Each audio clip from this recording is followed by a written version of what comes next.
Grüezi miteinander, hello. So. Es ist wieder Mittwoch, yes! Und es gibt wieder mal ein neues Spiel. Und grüezi übrigens, grüezi SDTLC. Ui, ein SDTLC. Du hast einen überteuerten Gameboy bekommen. Stell die Musik schnell ab. Ist es das, was ich denke? Ist es das, was ich denke, SDTLC? Hast du so eine... Wie viel kostet es? 700 Franken? Hast du so einen Gameboy gekauft? Fast ein Kilo Franken. Hast du dir nicht ein Stream Deck, sondern ein Steam Deck gekauft? Holy shit. Wenn ich richtig liege, wie findest du es? Das nimmt mich jetzt natürlich Wunder. Das nimmt wahrscheinlich alle Wunder. Ich bin halt da mit dem Gedanken am Spielen. Es ist halt schon nice. Ich weiss nicht, ob ich es brauchen kann. Ich weiss nicht, ob ich es brauchen kann, tatsächlich. Oh, hübsch. Bin aber noch ui. Also du hast ihn bekommen, aber du hast ihn noch nicht wirklich testen, richtig? Das ist das Schlimmste, oder? Das ist das Schlimmste. Das habe ich auch schon so manchmal erlebt. Ich dachte, hey, ich will das Ding testen, oder?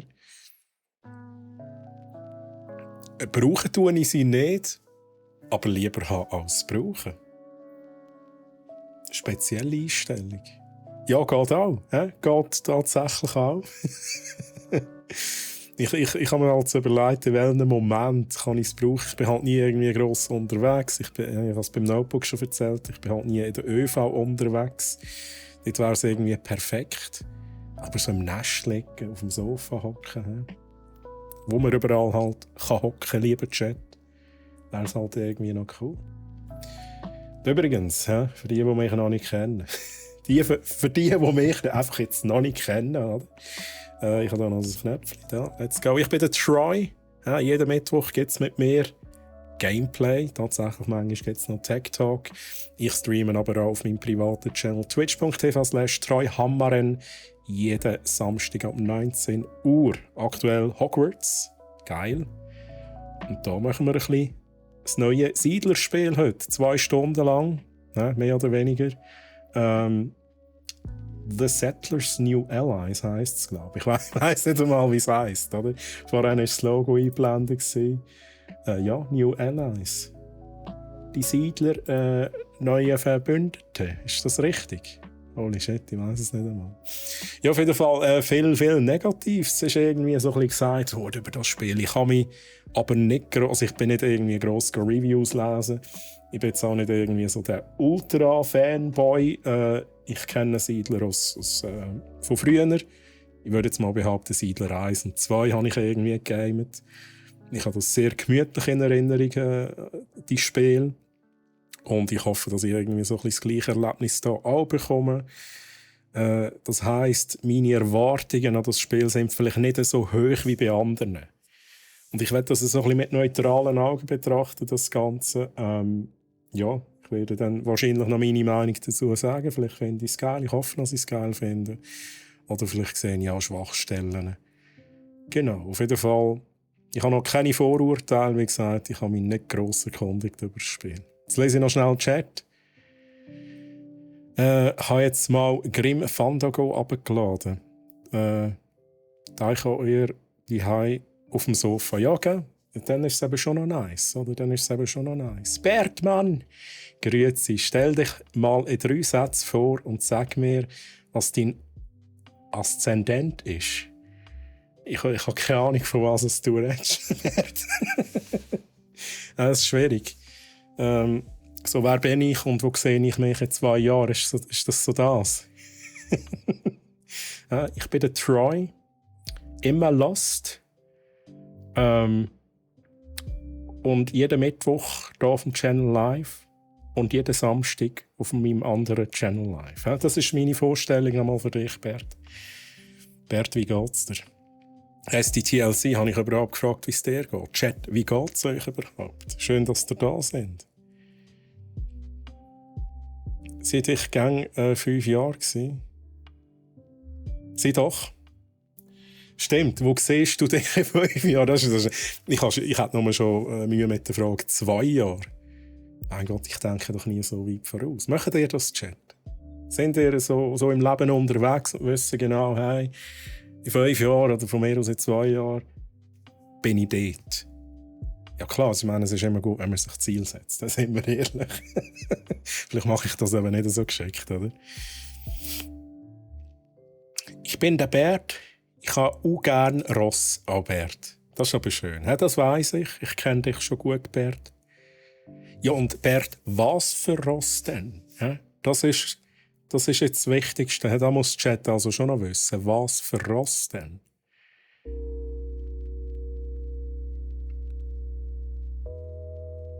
Ich weiss nicht einmal, was ich jetzt mache. Das ist auch nicht schlecht. Ja? Wo siehst du dich in 5 Minuten, Bert? Ja, aber ich glaube, wir sind uns einig, gut, es trifft vielleicht nicht auf alle zu, aber wenn ich jetzt frage, wo seht ihr euch in 5 Stunden? Ja, ist glaube ich, einfach Feierabend, oder? Wie gesagt, trifft wahrscheinlich nicht auf alle zu. I'm so sorry für die, was jetzt halt nicht zutrifft, aber dafür haben wir zu einem anderen Zeitpunkt wahrscheinlich ein bisschen Freizeit, oder? Bert, bye bye, tschüss, mach nochmal. Tschüss, schön hast du reingeschaut. Und Mungo, grüezi wohl, guten Abend Mungo, wie geht's dir? Wie geht's dir? Schön, dass du da bist. Mit dem Essen spielt man nicht. Isländische Hügellandschaftsponys im Nebel dann noch. Lieber Chat, das ist genau da. Da findet der Bert eben eins, oder? Isländische Hügellandschaftsponys im Nebel. Unbedingt mit Nebel. Ohne geht natürlich nicht. Sehr schön, sehr schön. Verdächtig spezifisch. Ja, man könnte schon fast behaupten, es ist so ein bisschen ein Insider. Tatsächlich. Wer vielleicht im Bert sein Content ein bisschen mitverfolgt hat. Ich habe es gemacht, ich weiss Bescheid. Sir Reis Taco, grüezi! Wie geht's dir, Taco? Jetzt bekomme ich gerade wieder Hunger. Wenn ich Taco lese.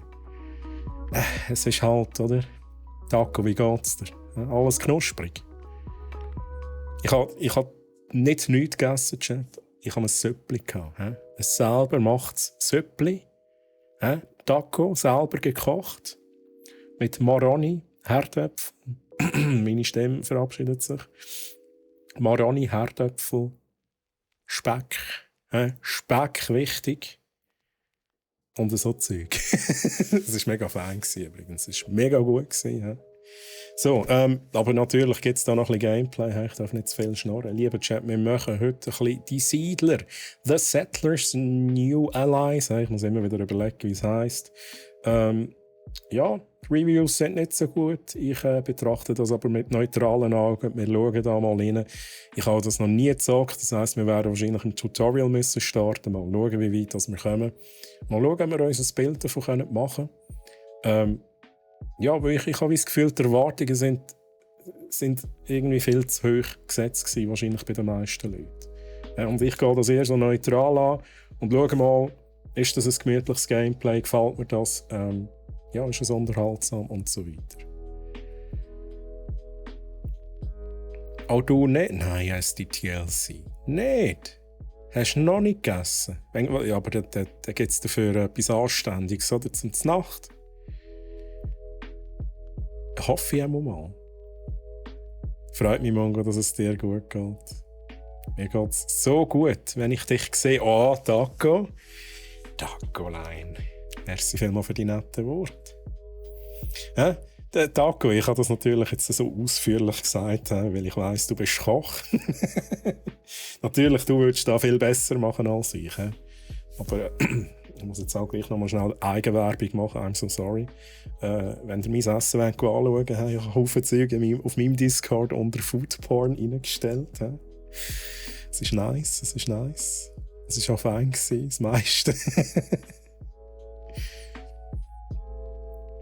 Also du weisst nicht, was der Bär treibt? Okay. Ja, der macht vieles.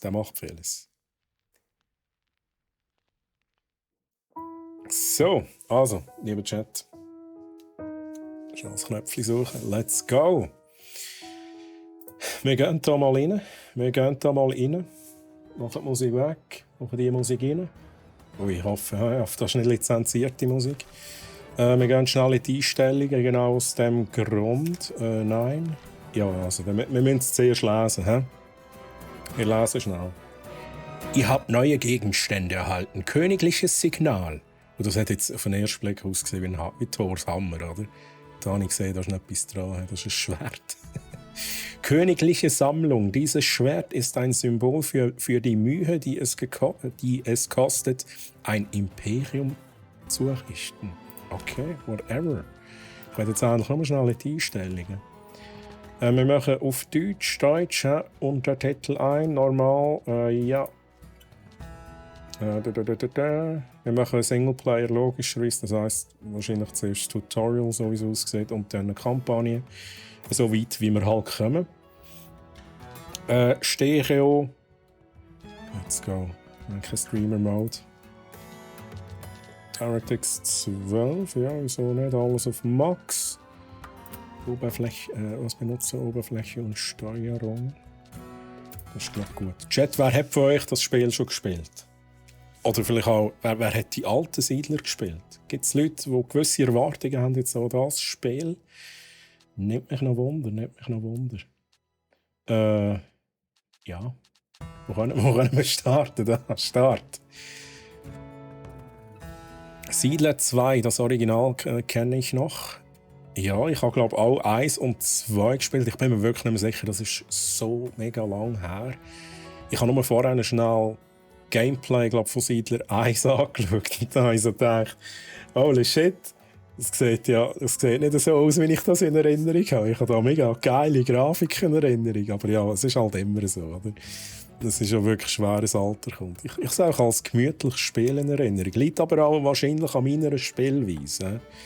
Ich liebe so ein bisschen gemütlich, langsam den Aufbau. Ich bin immer ein bisschen lost und brauche ein bisschen Zeit und so. Siedler ja, das Spiel nein. Okay. Gute alte VGA-Wusselgrafik. True. True. Genau so. Ja, das ist früher, wo Grafikkarten noch. Gut, AGP-Slot hat es einmal gegeben. Früher sind es doch nach einem PCI-Slot gegangen, oder?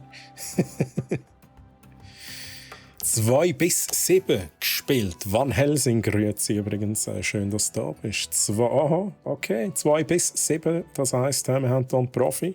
Du hast sicher auch gewisse Erwartungen. Hast du das Neueste schon gespielt? Oder schaust du jetzt auch zum ersten Mal rein? Die Ansprüche sind mit der Grafik gewachsen. Okay, ja. Ich habe mir letztens überlegt, oder ich habe so gedacht, ich weiß nicht, welches Game es war. Ich glaube, der Sons of the Forest habe ich so angeschaut. Respektive bin ich drin gewesen, und da habe ich also gedacht, heutzutage ist die Grafik wirklich nicht mehr so ausschlaggebend, wenn man irgendwie wie an einem Limit angelangt ist, wo es wirklich keinen Unterschied mehr macht, meiner Meinung nach. Viel mehr ist das Feeling entscheidend, das ganze Ambiente und das Gameplay. Krieg! Ja, mal schauen, ob wir kriegen. Isa, oh mein Gott. Das hat es auch mal gegeben.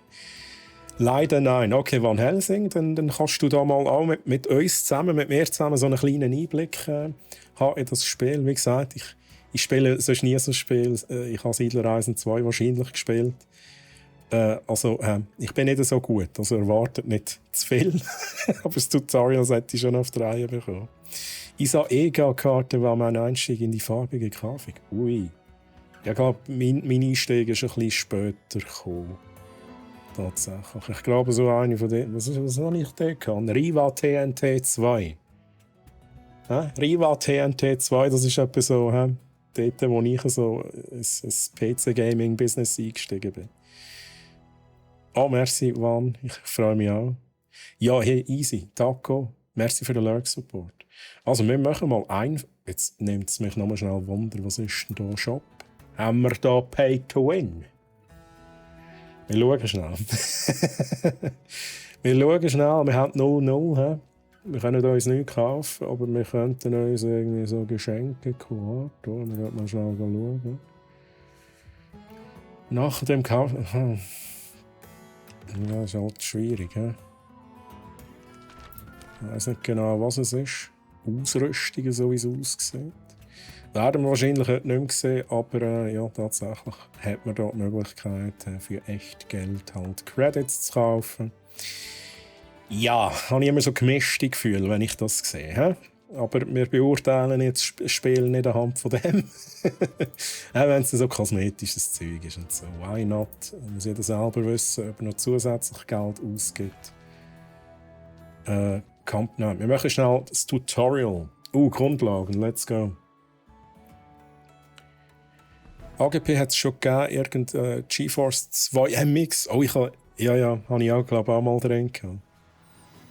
Meine erste richtig geile Grafikkarte, die ich hatte, Chat, ist halt 3DFX Voodoo 4, glaube ich. Wer kennt die Karten noch? Voodoo-Karten. Das Nonplus Ultra. Nachher ist es von Nvidia gekauft worden, ich bin mir gar nicht sicher.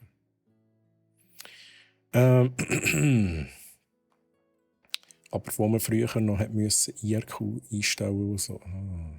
Wer kennt noch den Sound eines Rölle, wenn eine Voodoo 1 Karte... Oh, ich weiß nicht, sagt mir jetzt nicht, ich weiß nicht, ob es bei der Voodoo 4 noch so war.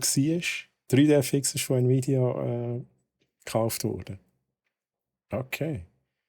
Ist in Nvidia aufgegangen. Okay. Ja, 3DFX. Ja, das sind noch Zeiten gewesen, Chat. So, wir schauen mal schnell. Erste Schritte. Ihr könnt euer Sichtfeld mit dem von euch bevorzugten Eingabegerät bewegen. Das wäre bei mir Maus und Tastatur. Tastatur WASD. QE drehen, heranzoomen, Mausrädchen. Bewegen, drehen, Zoom, ja, schließen. Bewegen, drehen. Okay, das snappt so ein. Zoom, let's go.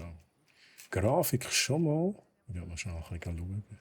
Schon mal sehr, sehr stimmig, würde ich jetzt mal sagen.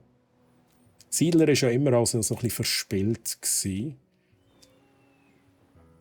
Das sieht man auch da dann natürlich bei den Figuren. Also Grafik finde ich schon mal sehr, sehr ansprechend. Meloni, grüezi wohl, schön, dass du da bist. Wie geht's dir? GeForce 3 mit so Schatten. Oh mein Gott! Das hatte ich auch gehabt. Und ich habe es fast nie gebraucht. Ich hatte das so lange noch bei mir. Ich habe das sogar in meine neue Wohnung damals genommen und irgendwie vor ein paar Jahren habe ich es vorgerührt. Schatterbrille von Nvidia. Holy shit. Das ist true. Aber wie viel Anwendungszweck hast du für das gehabt, SDTLC? Mehr als ich. Ich glaube, ich habe das 2-3 Mal gebraucht und dann war es gut. Das war, glaube ich, auch immer ein sauer Gebastel. Alles gut, Meloni, das freut mich doch. Muss mal ein Tech-Talk-Format machen, wo einfach 3-4 Typen über ihre ersten Setups erzählen. Das wäre noch nice. Das ist eine gute Idee. Ich bringe das mal ein. Ich glaube, wir haben alle etwas zu erzählen. Als PC-Gamer, sage ich jetzt mal, vielleicht auch Konsole-Gamer auch. Muss ja nicht nur PC sein, es kann ja auch Konsole sein. Dort habe auch ich etwas zu erzählen.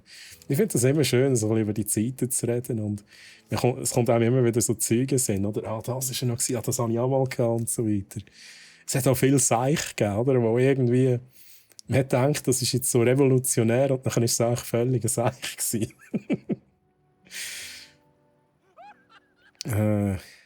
Einer zum Guten, wie es tut, und dann anfangen, ja. Ja, zum Gucken, wie es tut und dann Stabfänger. Das ist eben wirklich so. Ich meine, 3D, das hat immer schon fasziniert. Aber ich glaube, 3D ist auch immer gleichzeitig mega schnell wieder weg gewesen. Man hat es schon so viel Mal probiert, oder? So, wir probieren jetzt aber da noch ein bisschen schnell im Tutorial weiterzukommen. Findet einen nachwachsenden Wald. Was? Einen nachwachsenden Wald? Da haben wir mal, Mann. Schnell schauen. Mehr rauszoomen können wir halt nicht. Es wird jetzt halt... wir haben eine Minimap. Ihr seht sie halt nicht. Ich habe sie auch nicht gesehen. Dann gehen wir schnell da hin. Hä? Nachwachsende Wälder. Ein nachwachsender Wald stellt eine unerschöpfliche Quelle für Stämme dar. Die Bäume wachsen nach einer gewissen Zeit nach. Also man kann fällen, sie wachsen wieder nach. Sehr gut. Wahrscheinlich wachsen sie aber noch relativ langsam nach. Ja, Guckli, hoi! Jetzt schrei nicht so. Guckli, schön, dass du da bist. Wie geht's? Wie geht's? Alles gut? Ja, sehe ich hier Beere. Ja, ich glaube, das sind Beere und Äpfel und so. Findet ein Steinvorkommen. Ja, ich überdecke halt hier jetzt immer die Minimap. I'm so sorry. Ihr müsst euch halt die Minimap vorstellen. Mit Hilfe von Steinbrüchen kann aus Steinbrocken Stein gewonnen werden. Die Menge an Stablups und es ist weg. Okay, ich kann hier anklicken. Bergbaugebiet. Unter der Erde eines Bergbaugebiets liegen Adern aus wertvollen Erzen. Ingenieure können dort Stein. Jetzt Kopf. Geht's. Ich hätte es gerne noch ein bisschen länger sehen. Ich will doch hier vorlesen, Mann. Mühsam. Ja, dann lese ich halt Chat. Der verschwindet nicht. Doch, Mann. Gut oder ich kann mich nicht beklagen, alles gut. Massi, grüezi. Massi auch schreiend. Nein, alles gut. Hallo zusammen, hallo Gugeli. Giveaway, nein, heute kein Giveaway. Massi, kein Giveaway. Wie geht's dir, Massi? Alles gut? Schön, dass du da bist. Schön, dass dir alle da sind, Chat. Ja, wir müssen es halt selber schnell lesen, dann amix vorlesen ist... kann ich nicht. Auf jeden Fall haben wir hier verschiedene Erze. Wir haben Jagdreviere. Fleisch bekommen wir da, wenn es in der Umgebung eine Jagdhütte gibt. Findet ein... das habe ich jetzt gerade gemacht. Fische an der Küste. Viele Fische. Fischerhütten müssen wir haben. Und da bekommen wir Lebensmittel. Das macht bis jetzt alles Sinn. Beerensträucher. Diese Sträucher sind ein großartiger Lieferant für Beeren. Sammlerhütten brauchen wir, damit die gepflückt werden können. Ihr habt gelernt, wie ihr euch in der Welt zurechtfindet. Es wird Zeit, etwas zu bauen. Alle Baupläne für Gebäude findet ihr im Baumenü. Wählt die Holzfällerhütte im Baumenü aus und platziert sie in der Nähe eines Waldes. Okay, geht übrigens auch mit B. Ich finde das UI ja recht aufgeräumt. Also ja, wir haben auch die wichtigen Sachen, wir haben hier die Gruppen, die wir machen können. Unten durch finde ich es sehr aufgeräumt tatsächlich. Es ist schon alles relativ gross gehalten. Also Holzfällerhütte in der Nähe von Wald. Haben wir da noch besseren Wald? Das ist, glaube ich, das Beste da. Wie nahe muss es denn sein? Ich baue es auch mal zum Metz trainieren. Oh, was ist denn da mit dem Fleisch? So. Geht nicht. Das heisst, wir müssen hier schauen, dass wir ein bisschen Platz haben. Was, die Baustelle ist gesperrt? Aha, im markierten Bereich. Ja, das ist halt Tutorial und so. Können wir die auch drehen? RT drehen, let's go, das geht auch. Dann würde ich sagen, aha, du willst natürlich, also ich es genau da reinpflanzen. Genau da.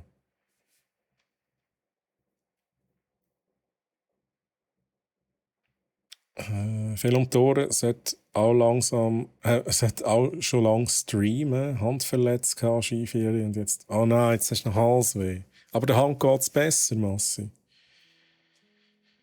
Ja, ich kann es kaum erwarten, Massi. Aber in dem Fall gute Besserung. Halsweh ist doof. Ich hasse es. Ich hasse es auch. Wer hasst es schon nicht? Oh, wenn du das Bild so schnell bewegst, wird mir fast schlecht. Manchmal habe ich das aber auch. Aber es ist für euch flüssig, oder? Es ist für euch schon flüssig. Hand ist wieder top zum Zocken. Nice, da bin ich froh, Massi. Da bin ich froh. So, wir schauen schnell. Baustellen. Nachdem ein Gebäude platziert wurde, erscheint eine Baustelle. Jetzt wird gebaut. Dafür braucht ihr Ingenieure und die benötigten Baumaterialien. Ihr habt schon genügend Bretter in eurem Vorrat, wenn es als Tutorial ist, um die Holzfällerhütte zu bauen. Befehlt euren Ingenieuren, das Gebäude zu bauen. Let's go. Also wir wählen aus. Aha, automatisches Bauen gibt es auch noch. Okay, wir schauen schnell, wir schauen schnell. Wir haben hier die drei. Die sehen dann voll so aus. Ja? Die hier können wir nicht umkommandieren, die sind einfach. Und dann entweder kann ich sie draufschicken oder einfach automatisch bauen, oder? Aha. Was ist denn? Okay. Das ist jetzt eingeschaltet. Bin verwirrt. Aber sie machen auch mal etwas, das ist gut. Ja, 25.03. muss ready sein. Oh ja, auf jeden Fall. Overcooked, das war mega lustig. So, da verwirrt mich jetzt ein bisschen. Es ist irgendwie falsch um, es drehen. Es ist irgendwie links, das ist, da drücke ich Q und so drücke ich E. Macht das Sinn?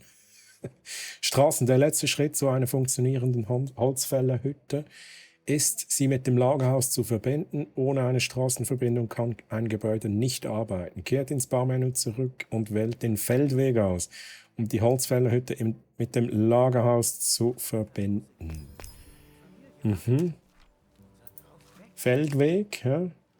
Ist egal, wo wir das machen. Oh, okay, interesting. Das ist so ein bisschen...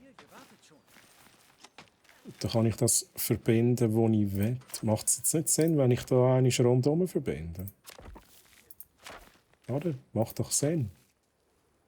Ja. Wir können jetzt von allen Seiten kommen.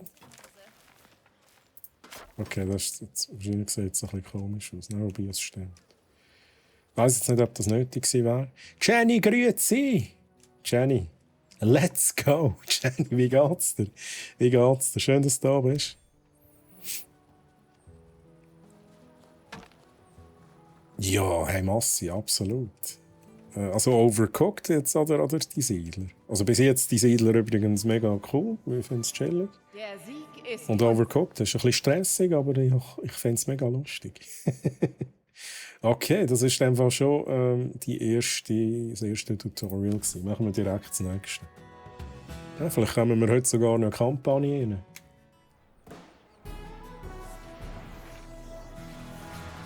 Ich muss sagen, wenn übrigens irgendwie das Game zu leislich ist oder so. Ich habe jetzt noch ein bisschen lauter gemacht. Danke, alles tipptopp, so weit. Wie geht's dir, lieber Troy, Jenny? Ich kann mich nicht beklagen. Alles gut, alles gemütlich. Ich habe mich wirklich gefreut, jetzt hier als neue Siedler ein bisschen anzuzocken. Weil ich das auch so gemütlich in Erinnerung habe. So schön, so liebevoll. Ja, die ganz alten Siedler-Games. Ich wollte nächsten Monat einmal Anno zocken. Das ist jetzt nicht so meins tatsächlich. Wobei ich muss ehrlich sagen, vielleicht müsste ich es einfach mal zocken, um mir ein Bild zu machen. Aber dafür, Anno, hast du schon immer alle Annos gespielt, Massi? Sagst du bei diesen Games, dass man viel Zeit braucht. Aber man muss Zeit haben. Das ist vielleicht auch da, wo manchmal ein bisschen das Problem ist, darum zocke ich es nicht so häufig. Aber wenn man Zeit hat, zum Beispiel in der Ferien oder so, dann ist es eben mega nice. Der rechte Zeit kann schnell und es ist alles relativ chillig und so, dann finde ich es eben wirklich nice. Dann ist es genau meins auch. Hey, es freut mich natürlich, dass es dir gut geht, Jenny. Ich kann es nicht... Ich will sagen, Gackli. Guckli. Ich kann es wie noch nicht beurteilen. Wie gesagt, ich gehe das mit neutralen Augen an. Bis jetzt, wir sind im Tutorial, bis jetzt finde ich, sieht es schön aus, hat ein schönes UI. Ob es jetzt irgendwie, keine Ahnung, ich weiß nicht, was das Problem auch ist. Ich habe nicht grosse Reviews gelesen, weil ich keine Vorurteile haben. Ich weiß nicht, vielleicht sehen wir dann irgendwie noch, dass es ein bisschen unbalanced ist oder keine Ahnung, zu einfach, zu schwierig. Ich weiß es nicht. Für mich wäre es wahrscheinlich am ehesten zu schwierig.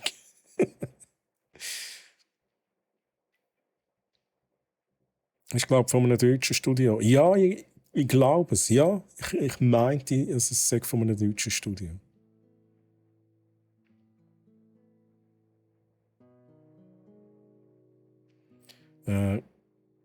Hatte mal Knie kaputt und war den ganzen Tag mit Laptop auf dem Schoß. Anno 14.04 am Zocken. Oha. Ja, aber das ist sicher so ein Game, da kann man ewig spielen. Das Neueste von diesen Anno-Spielen hat aber echt noch interessant ausgesehen, muss ich ganz ehrlich sagen. Ich habe dort so ein bisschen Streams geschaut. Geht allen etwa gleich, gell? Ja, das ist halt normal. So, wir schauen da. Warenübersicht. Die ersten Schritte sind getan und ihr habt eine Holzfällerhütte errichtet. Jetzt muss eure Siedlung wachsen, allerdings scheinen euch die dafür benötigten Baumaterialien zu fehlen. Seht ihr in eurem Lagerhaus nach, was gebraucht wird. Also wir gehen auf das Lagerhaus, dann sehen wir, was wir haben. Ja, why not? Gut. Ah, ja. Okay. Jetzt habe ich es nicht gelesen. Mann. Platziert das Sägewerk in der Nähe der Holzfällerhütte. Schickt Ingenieure, um es zu bauen. Okay. Das Sägewerk. Die Holzfällerhütte produziert bereits Stämme. Im Sägewerk werden aus diesen Stämmen Bretter hergestellt. Also, wir machen ein Sägewerk. In der Nähe von da. Jetzt schauen wir schnell, dass das in die richtige Richtung schaut. Ja, so nett, was so, das ist gar nicht schlecht. Let's go, wir verbinden das natürlich da schön. Können wir das direkt hier verbinden? Ich glaube, Sinn, oder? Das Geräusch, das jetzt gerade kam, hat mich schwer an den Forest erinnert. Ich weiß jetzt nicht wieso. Vielleicht ist es genau das gleiche. Genau gleiche Soundeffekt. Wir dürfen nicht zu viel auf Reviews geben. Das finde ich in der heutigen Zeit ist wirklich so. Macht euch lieber selber ein Bild davon. Weil jeder nimmt das auch anders wahr. Jeder hat andere Erwartungen an das Spiel. Jetzt brauche ich da meine Dudes. Sie schlafen halt. Sie schlafen halt. So, ihr müsst automatisch bauen, liebe Dudes. Nicht rumstehen. Nicht rumstehen.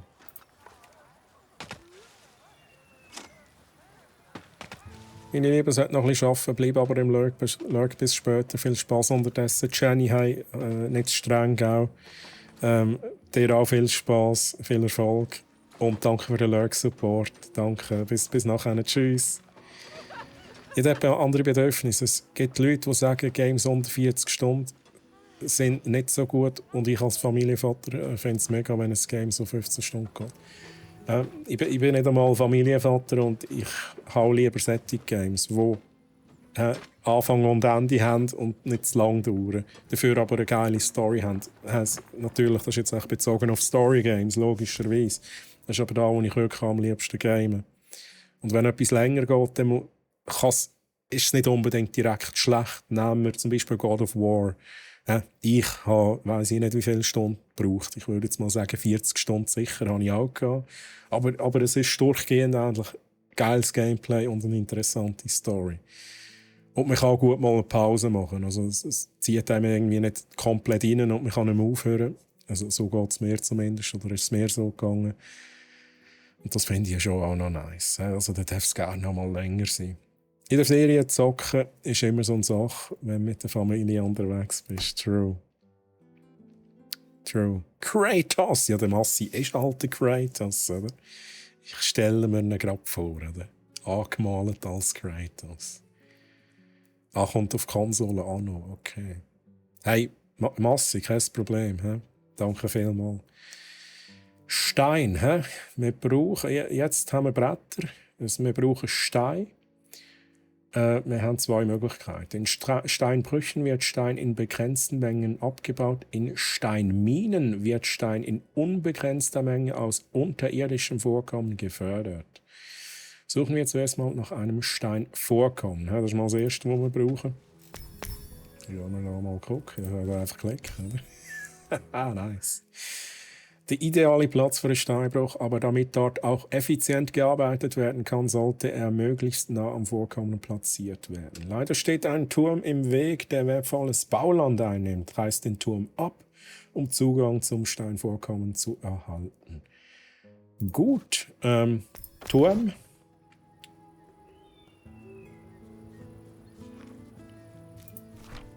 Okay.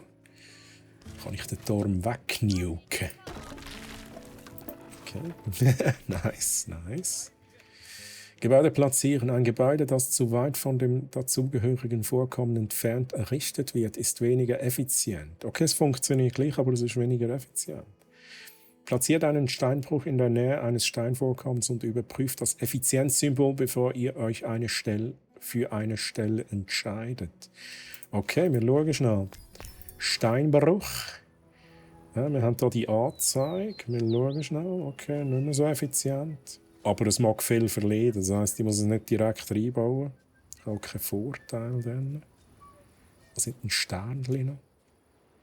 Dann muss ich schnell schauen, wenn ich es hier anbaue. Dann ist gar nichts mehr. He? Oh, 1 Sternchen. 2 Sternchen. Okay, das hängt direkt zusammen. Das ist wie irgendwie doppelt gemoppelt, oder? Die Anzeige. Egal. Wir bauen das Ding hier hin. Drehen es noch ein bisschen ab. Können wir es auch so machen? Nein, das geht nicht.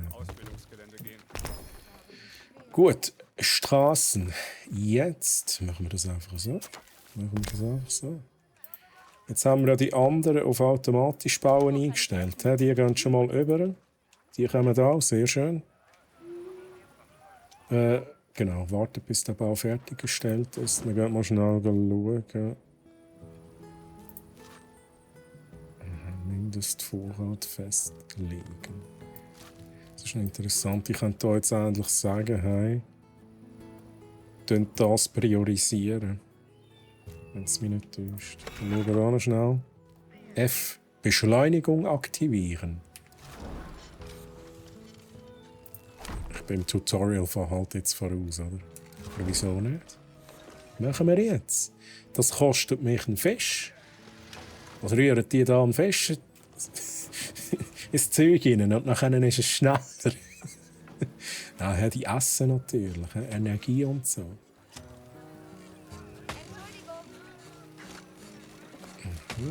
Aber wieso? Okay, ich glaube, ich habe gar keinen Fisch. Ich glaube, das bringt gar nichts. Wobei, die Animation sagt etwas anderes. Aber ich glaube, das bringt gar nichts. Unterbrochen. Ja, nehmen wir da wieder raus. Keine Ahnung. Oh, jetzt haben wir einen Fisch. Was the hell? Sieg! Der Sieg ist unser. Wir haben gewonnen! Oder so. Der Fisch hat gewonnen. Ja, das ist ja, hat Spass gemacht, lieber Chat. Es war ein gutes Spiel. Wir haben es leider schon durchgespielt. Wir haben den Fisch gefunden. Das ist nämlich das Hauptziel des Spiels. Keine Belohnungen für diese Partie. Ja, es ist alles total. Ingenieure sind Multitalente, habe ich gelesen. Ui, jetzt geht aber Party ab da. Hey. Es ist ein sehr gutes Spiel, noch ein bisschen kurz. Ja, kostet ein bisschen viel für das, dass es so kurz ist. Nein, sag ich.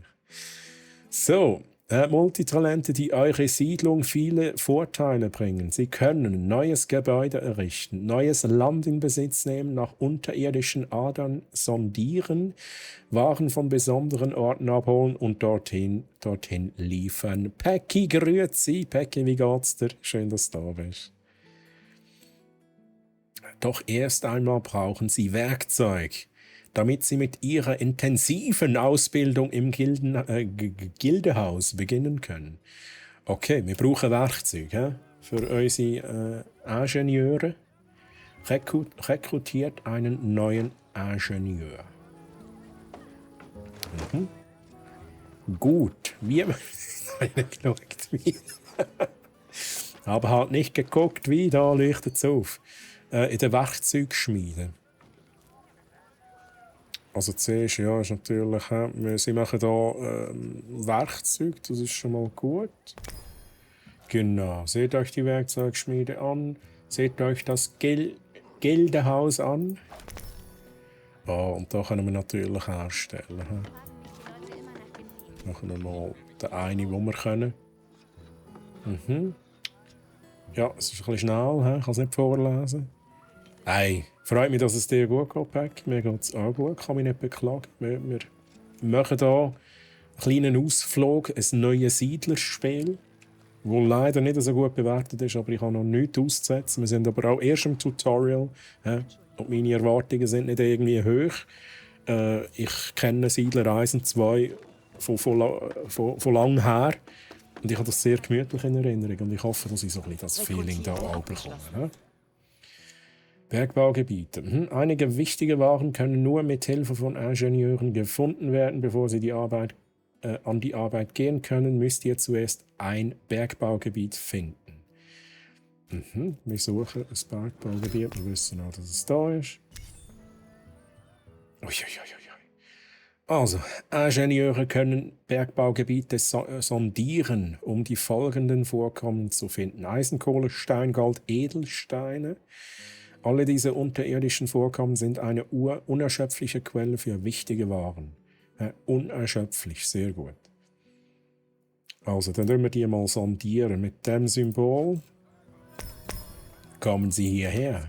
Kommt da noch einer raus? Wir machen noch mal schnell einen. Ja, die Pfeile, ne? Die Pfeile, ja, die machen es halt einfacher. Ich glaube auch ohne... Gut, nein, ich sage es jetzt. Oh, ich merke gerade, mit der seitlichen Maustaste auf der Maus kann man auch die Kamera auch drehen. Was ich wollte sagen, sogar ich würde wahrscheinlich noch ohne Pfeile klarkommen. Ganz knapp. Ich habe die Demo-Version gespielt und es war nicht schlecht gewesen, aber man hat nicht wirklich halt so viel Einblick bekommen. Und haben es auch nicht gerade so gemacht, dass es einem gerade juckt und mehr über das Spiel erfahren. Okay. Ich habe das Demo nicht gesagt. Aber vielleicht ist das noch etwas Gleiches. Ich weiß nicht, ob du dort also Tutorial hast. Oh, Peggy, okay. Du hast dir aber in dem Fall schon ein bisschen ein Bild gemacht. Ich werde meine Meinung schon noch preisgeben. Aber zuerst müssen wir da wahrscheinlich zumindest mal das Tutorial machen. Ich habe vorhin schon gesagt, ich bin, glaube Siedler 1 bin ich vorhin schnell googeln, wie es ausgesehen hat. Und da habe ich gedacht, holy shit, hat das so schlecht ausgesehen damals. Aber das ist wie mit allem. Das ist wie mit allem. Darum, da kommt noch dazu. Endlich, wenn man etwas so schön in Erinnerung hat, so ein Spiel von früher, geht euch nicht anschauen, wie sie ausgesehen haben. Lieber die Erinnerung einfach so lassen, wie sie ist. Ich kann so gut wie alles bauen. So, wir gehen hier morgen sondieren. Ah nein, jetzt habe ich sie manuell geschickt. Geht natürlich auch, aber ich glaube, das wäre die Idee hier. Sondieren. C. Das hat hier jeweils noch einen Hotkey, das ist auch gut. Nein. Abwählen. Eine ist abwählen, merci. Wir machen hier noch ein paar mehr. So, Ja. könnt da mal sondieren. Jetzt schauen wir da schnell zu. Jetzt suchen es, oder? Und er hat etwas gefunden. Sehr schön. Was ich noch so cool in Erinnerung habe, ist World of Warcraft. Das ist ich würde jetzt mal sagen, es ist ein bisschen neuer. Aber ich glaube, gut, ich bin jetzt auch schon länger noch im WoW drin gewesen. Aber ich glaube, sie haben immer wieder Grafik-Updates gemacht. Ich glaube, einer ist eins gross. Sie haben es immer so ein bisschen aktuell behalten. Neuer. Ja, ich weiss, es gibt es ja schon lange und es ist immer noch etwas, was gespielt wird. Aber ja, dort habe ich natürlich auch viele Erinnerungen, aber nicht unbedingt. Das ist jetzt genau eines von diesen Games. Dort ist es nicht bezogen auf Grafik. Also die allererste Version von World of Warcraft. Ist das 1996 gewesen? Ohne Scheiß. Also ist es World of Warcraft oder Warcraft? Hast du 96 WoW? Das habe ich gar nicht gewusst. Aber was ich auch sagen wollte, es ist dort weniger Grafik, wo mir geblieben ist. Nur Warcraft. Okay, dann bin ich doch richtig gelegen. Warcraft hat es vorhin schon gegeben. Das habe ich eben nie gespielt. Ich bin wirklich mit World of Warcraft eingestiegen in die Welt. Und das war nachher nicht, 2006 wahrscheinlich. Und darum sage ich neuer. Aber auch das ist natürlich jetzt ein bisschen das Alter gekommen. Und bei World of Warcraft war es mehr so ein bisschen das Feeling, das ich hatte. Es ist das erste MMO, das ich gespielt habe tatsächlich. Und das ist mir schon geblieben. Das ist mega geil. Wirklich das Feeling, wo ich dachte, holy shit, die Welt ist ja riesig, Mann. So, wir haben diese Vorkommen entdeckt. Befindet sich hier auch außerhalb eures Gebietes. Oha, okay. Gebäude können nur in eigenem Gebiet gebaut werden. Das ist so wie früher. Hä? Ja. Nehmt das Land rund um das Bergbaugebiet in Besitz. Okay. Liebe Dudes. Ja gut, die sind jetzt da noch ein bisschen am Suchen. Hä? Liebe Dudes, die rumstehen, die am Schlafen sind. Bitte, macht das. Und dann kann ich sagen, wo. Rohstoffe gefunden. Dann kann ich da quasi so, zack, und dann machen die das, oder? So. Ich kann Und so gut ihr? Rohstoffe gefunden. Ihr habt nichts zum Bauen. He? Was könnt ihr noch machen? Liefern. Wir können ein bisschen liefern. Dann machen sie auch nichts. He? Ja gut, wir können theoretisch sagen, hey, was ist das Nächste, was kommt im Tutorial?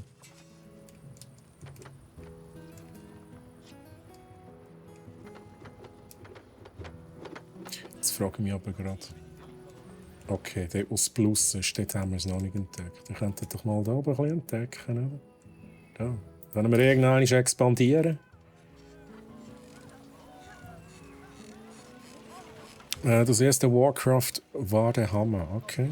Oh, Dune 2, das habe ich auch gespielt. Das war wirklich auch gut gewesen.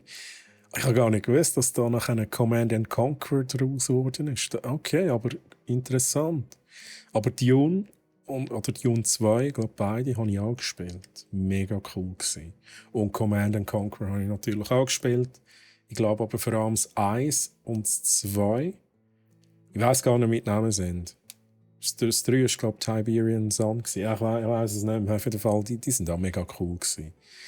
Mir ist es irgendwann ein bisschen zu stressig geworden. Das ist irgendwie dann nicht mehr Command and Conquer. Kann man jetzt nicht als gemütliches Aufbauspiel bezeichnen. Das war eher immer so ein bisschen stressig gewesen, oder? Maniac Mansion. Oh, wieso sagt man das nicht? Massi, was ist das? Irgendwie sagt es mir etwas, aber ich kann es gerade nicht zuordnen. Was ist das schon wieder gewesen? Scheinbar habe ich das letzte Mal gezockt, Pixel Games, aber das hat mit definitiven Videogames Band gezogen. Jeder Abend zum Kollegen, hey. Ja, das sind halt schon noch wirklich geile Zeiten gewesen, wo man noch zusammengekommen ist. Jetzt haben wir auch das Internet und dann schnell, ja, kommst du ins Discord und zack. Ist ja auch geil, he? Aber es ist nicht mehr das Gleiche. Früher, ist man noch, ich bin amigs zum Nachbarn rüber. Oder halt sonst zu Kollegen. Und dann hast du einen Abend lang, oder einen Nachmittag, Mittwochnachmittag lang, zusammen Zeug gezockt. Das war mega nice. Scum aus Scum. Also, Scum, ich kenne das Neue mit einem M. Was war denn Scum? When you walked. Ja, das war eben noch das. Erstens einmal, die Software musste laufen. Da war nichts mit irgendwelchen Day-One-Patches und so. He? Das Ding musste verheben. Ja, du hast vieles selber herausfinden. Also der Schwierigkeitsgrad war früher definitiv höher als heutzutage. Und wenn du eine Lösung hast suchen, hast du je nachdem ja noch kein Internet gehabt und so, hast du ein Lösungsbuch holen. Lucas Arts Games. Das war so viel rum, was ich mega gefeiert habe. Redbeard, grüezi wohl, schön, dass du da bist. Wie geht's dir? Indiana Jones Fate of Atlantis. Bin ich mir jetzt gar nicht sicher. Ich habe, glaube ich, auch irgendwelche Indiana Jones Games gespielt. Teilweise am Samstag am Morgen. Ja. Ich auch. Samstag am Morgen um 4 Uhr heimkommen. Wenn man alt genug war, dass man so spät, respektive früh am Morgen, hätte heimkommen. Script Creation Utility for Maniac Mansion. Alle guten Lucas Adventures liefen da drauf. Aha, okay, das habe ich auch nicht gewusst.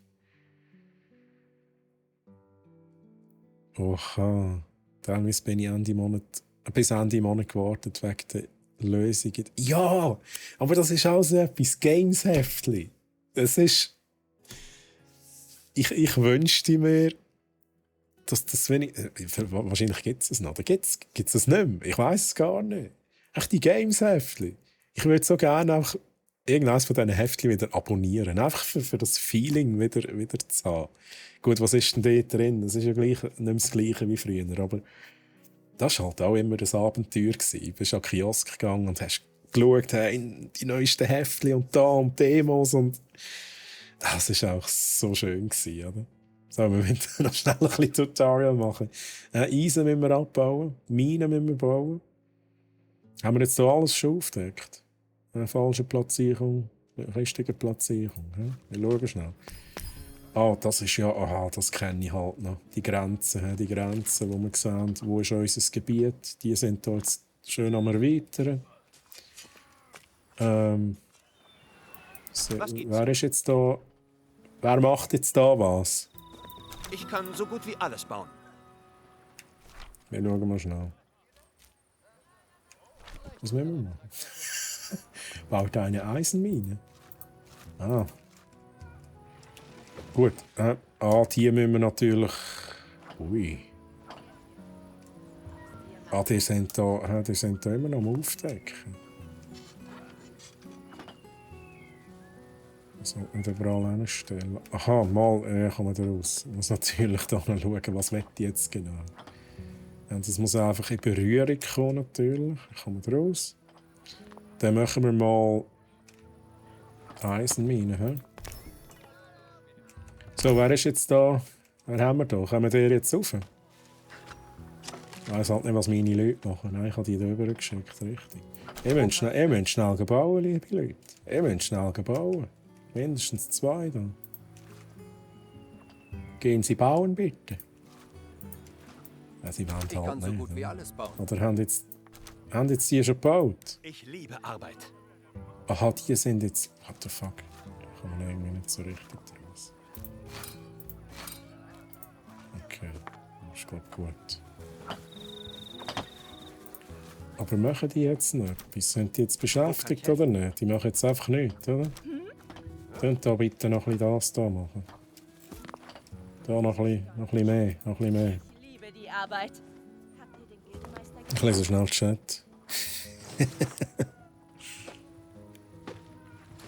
Hier kommst du nicht mehr weiter nach 5 Minuten. Ja, aber das finde ich aber manchmal schade. Weil man gibt sich manchmal nicht Mühe. Gut, man kann sich selber immer noch steuern. Und ich bin eben auch jemand, ich denke dann, hey, bevor ich jetzt echt Lösung gehe googeln. Es gibt immer wieder so, wer kennt es nicht, da spielt man irgendwie mit anderen etwas zusammen und dann die ganze Zeit, ja, ich habe da schon Google offen, wie man es machen muss. Ich habe da schon das Wiki offen, damit wir wissen, wie man es bauen muss. Dann denke ich immer so, hey, das macht aber irgendwie so ein bisschen das Spielerlebnis kaputt, oder? Also ich bin da lieber auch im Game, versuche es selber herauszufinden und wenn es deprimierend wird, ja, dann irgendwann kann man dann halt schauen. Lieb da früher noch Disketten wechseln, wenn du hin und her gelaufen bist. Ach, ja, Disketten zuerst mal. Ne? CDs hast du auch noch müssen wechseln. Es hat mal ein Spiel gegeben mit irgendwie etwa 8 CDs. Das ist halt auch schon. Ja gut, es hat mehrere Spiele gegeben, wahrscheinlich, die so viel hatten. Wir schauen da noch schnell, wir müssen noch schnell verbinden.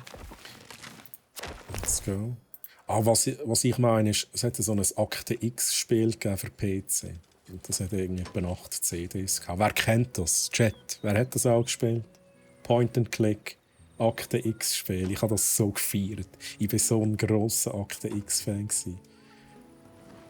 Ich habe das Spiel auch etwa 10-mal durchgespielt. Hintereinander. Auf jeder Insel gibt es verborgene Orte. Zum Glück können Ingenieure die benötigten Waren zu diesen Orten bringen, die Belohnung dafür abholen und sie in euer Lagerhaus bringen. Okay. Wir brauchen Waren, die wir dort hinbringen, und dann gibt es Belohnungen. Ja, machen wir schnell. Liebes Tutorial, zeige mir wo. Okay, dann sehen wir hier Belohnung. An diesem besonderen Ort lagert Kohle. Dieser besondere Ort wird freigeschaltet. Aha, okay, wir müssen sie einfach dort hinschicken. Und sie machen es halt schon. Dass ich hier warte. Ist das jetzt, weil es Tutorial ist, oder? Ja. Nein, jetzt stehen sie still. Dann Wie viel brauche ich denn von denen? Ich liebe Arbeit. Gehen Sie bitte hier hin. Ich kann die Bewegung gut gebrauchen. Ich habe dann dank diesen Games heftig Englisch gelernt. Ja, aber ich habe vieles Englisch gelernt. Durch Games oder auch, ja, je nachdem, durch die Heftchen, ja. Aber ich würde jetzt behaupten, durch Gamen allgemein habe ich sehr viel Englisch gelernt. Euer Gebiet wurde vergrößert. Ich muss mal schnell... Ich lese da schnell noch den Chat. Ich hoffe, das Tutorial läuft mir nicht davon. Ich habe in der Lehre im Kiosk immer EGM, Electronic Games Monthly, bestellt, weil damals immer mit den Games voraus waren. Okay. Ach so, wegen dem hast du Englisch gelernt. Ich habe gedacht, aber ja, meine Zeitschriften waren Deutsch. Ein Heftchen 15 Franken. Ui. Vor 10 Jahren wurde mal ein Leserbrief von mir in der PC-Player veröffentlicht. Irgendwo 96, 97, Mongo, nice. Ich war so stolz, ja. Ich habe das fühlen. Es war zwar später, aber ich habe es einmal als PC-Games Hardware geschafft. Das ist nachher, was ist das? 2000. Ich weiß es nicht. Irgend 2000, irgendetwas. Zwischen 2000 und 2010. Das ist viel zu lang her. Ich habe es ins PC Games Hardware geschafft. Ich habe eine Doppelseite bekommen. Eine Doppelseite, mein Gott. Ja, weil ich halt mal Case-Modding gemacht habe und dort mein Case präsentieren durfte. Ich war so stolz drauf. Es ist sehr gut. Also ich fühle es. Es ist nice. Und noch früher war es natürlich noch mal etwas anderes, oder? Mit dem Leserbrief und so. Es ist mega nice. C64, Amiga 500. Ja, hat es auch nicht gegeben. Ja, bald zu alt. COD2 hatte schon etwa 5 DVDs. Ohne Scheiß. Das weiss ich gar nicht. Er ist nie zu alt. Zockt mit 48 noch regelmässig. Das ist auch, so etwas darf man doch auch nicht aufgeben. Gut, manchmal geht es nicht anders. Ich weiss nicht, aber muss halt Prioritäten setzen. Ich bin der Meinung, wenn man im Herzen Gamer ist, bleibt man das immer. Und ja, ab und zu mal zocken ist doch schon nice. Grosse Ehre, Troy. Ui. Ja, im Altersheim. Da haben wir nonstop LAN-Party. ich stelle mir das auch wieder vor. Wie wird das sein? Oder? Wie wird das sein?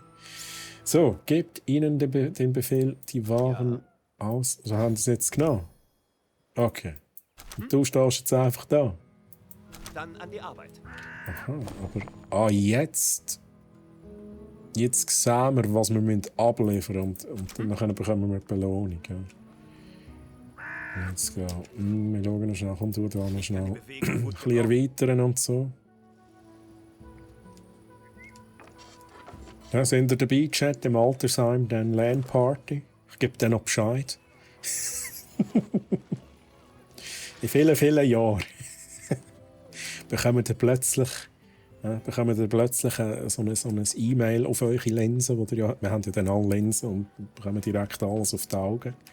Dann bekommen wir plötzlich so eine Notification über LAN-Party-Event. Ihr könnt eine Belohnung abholen, holy moly. Ja, dann hol das Ding. Kümmere ich mich drum. Wieso? Ja. Ist jetzt gut. Abgeschlossen. Okay, sehr schön. Ja, aber Dude. Wo kann ich helfen? Du musst da hin. Komme nicht raus. Aber das braucht mehrere Dinge. Wahrscheinlich. Er lässt es auf. Okay, ich glaube, ich kann es. Okay.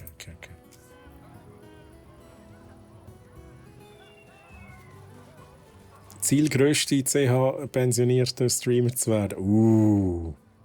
Let's go. Da haben wir jetzt jemanden. Wir haben es ganz am Anfang vom Stream davon gehabt. Wo siehst du dich in 2 Jahren? Ist unser. Viele wissen nicht wo, aber der Massi, er weiss es. Er weiss, wo er sich in 20 Jahren sieht. In 30 Jahren, ich weiss gar nicht. Auch dann wenn es Zeit ist. Gut, ich meine mal, wahrscheinlich eher 20, weniger als 20. Vielleicht ändert es sich noch. He? Muss es einfach bis nächste Woche wissen, weil die Woche drauf bist der Termin. Auf, Gugli, auf. VR, ja, das ist, also VR, ja mal VR, sagt man dann immer noch VR. Ja, da hat jeder so einen direkten Port im Körper eingebaut. Also der Universal Port, wo du dich einstöpseln kannst, dann bist du im Metaverse drin. He? Apropos Case Modding, wir haben mal auf der LAN-Party 2007 Case Modding gemacht. Hatte damals eine EOS D30 zum Fotografieren, hammermäßige 3 Megapixel. Himmel war das cool. Alles digital. Oha. Ja, also Mongo, ich bin dort, ich weiss nicht, magst du vielleicht hast du mal mein Case gesehen. Hast du mal ein PC gesehen aus Bambus? So ein PC-Case, wo auch Bambus war. Ja. Wenn du es gesehen hast, magst du dich vielleicht noch daran erinnern. Das war meins gewesen. Vielleicht hast du es sogar gefüttert. Wer weiß. Ja, nächste Einführung, let's go. Switch Sport, 20. Troy Ziel mit 60 Pension. Kannst du deine Bestattung mit Kanalpunkten auslösen? Genau. Mit Coffin Dance. Hei, hei, hei. So, schnellere Träger. Träger liefern Waren von einem Gebäude zum anderen, aber manchmal kommen sie mit der Arbeit einfach nicht hinterher. Ja, das ist wie ich mit dem Chat manchmal. Da kommt man einfach nicht hinterher. Das gilt ganz besonders, wenn sich eure Siedlung sehr weit ausgebreitet hat und viele Lagerhäuser besitzt. Es gibt jedoch Möglichkeiten, die Lieferungen zu beschleunigen. Sehen wir uns einmal an, was eine Steinstraße dazu beitragen kann. Okay, Zugkarren, Eselkarren. Aber eine Steinstraße. 2 Lagerhäuser. Also, wir schauen schnell. Lagerhaus 2. Dann machen wir, ja, das ist jetzt wieder so schön tutorial-mässig, oder? Steinstraße, let's go.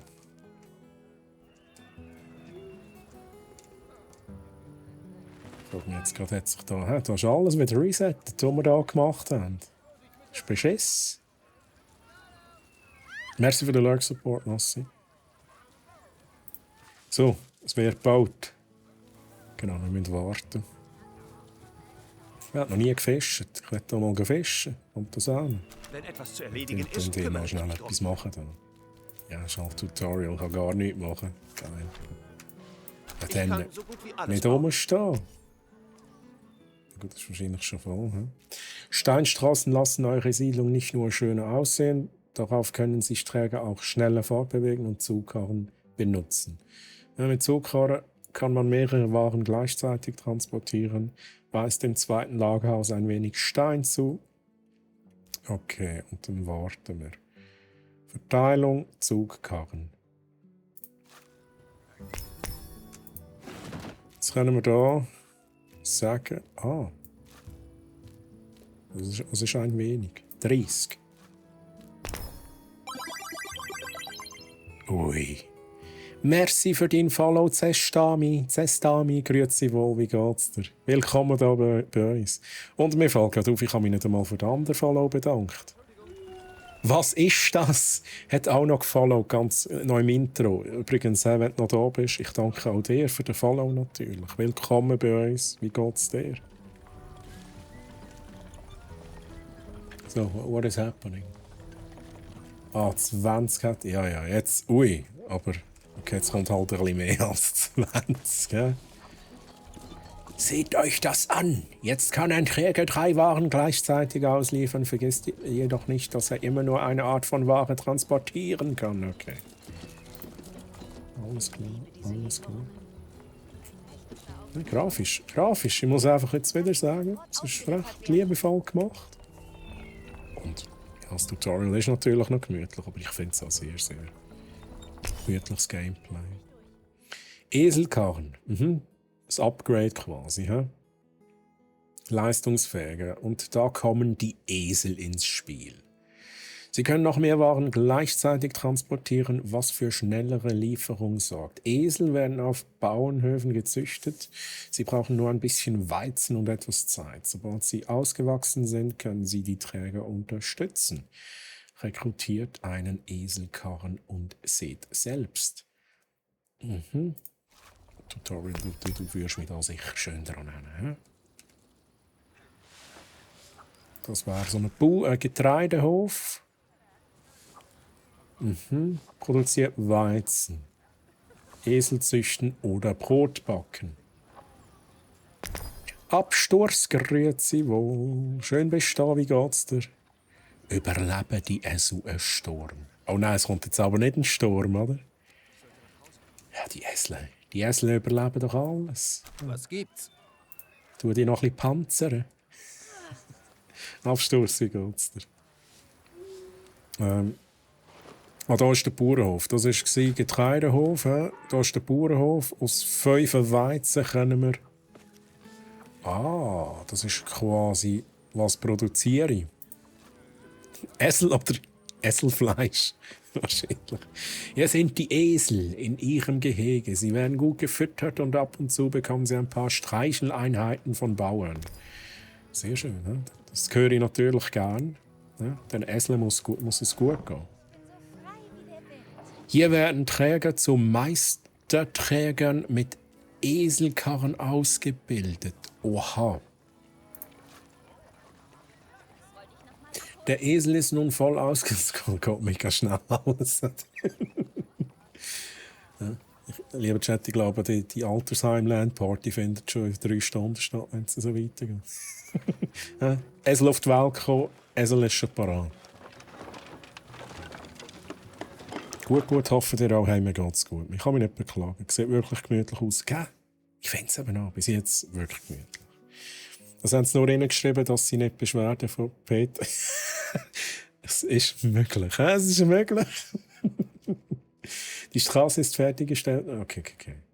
Bestellt ein wenig Kohle für das zweite Lagerhaus und seht so wie die... Okay. Also. Rekrutierung abgeschlossen. Dann gehen wir da schnell über. Schicken da, wie viel müssen wir? 20 Kohle. 20 Kohle, 20. Kann ich das auch eingeben? Ja, was ist da los? Ich kann es halt nicht eingeben. Jetzt gibt es halt 24. Esel mit ihren Karren sehen nicht nur niedlich aus, sie können auch 8 Waren gleichzeitig transportieren. Allerdings, wie schon bei den Zugkarren, darf es immer nur dieselbe Art von Ware sein. Ja, da haben wir noch unsere Esel. Voll beladen mit Kohle. Da sieht man tatsächlich auch schön, finde ich schön gemacht. Schneller!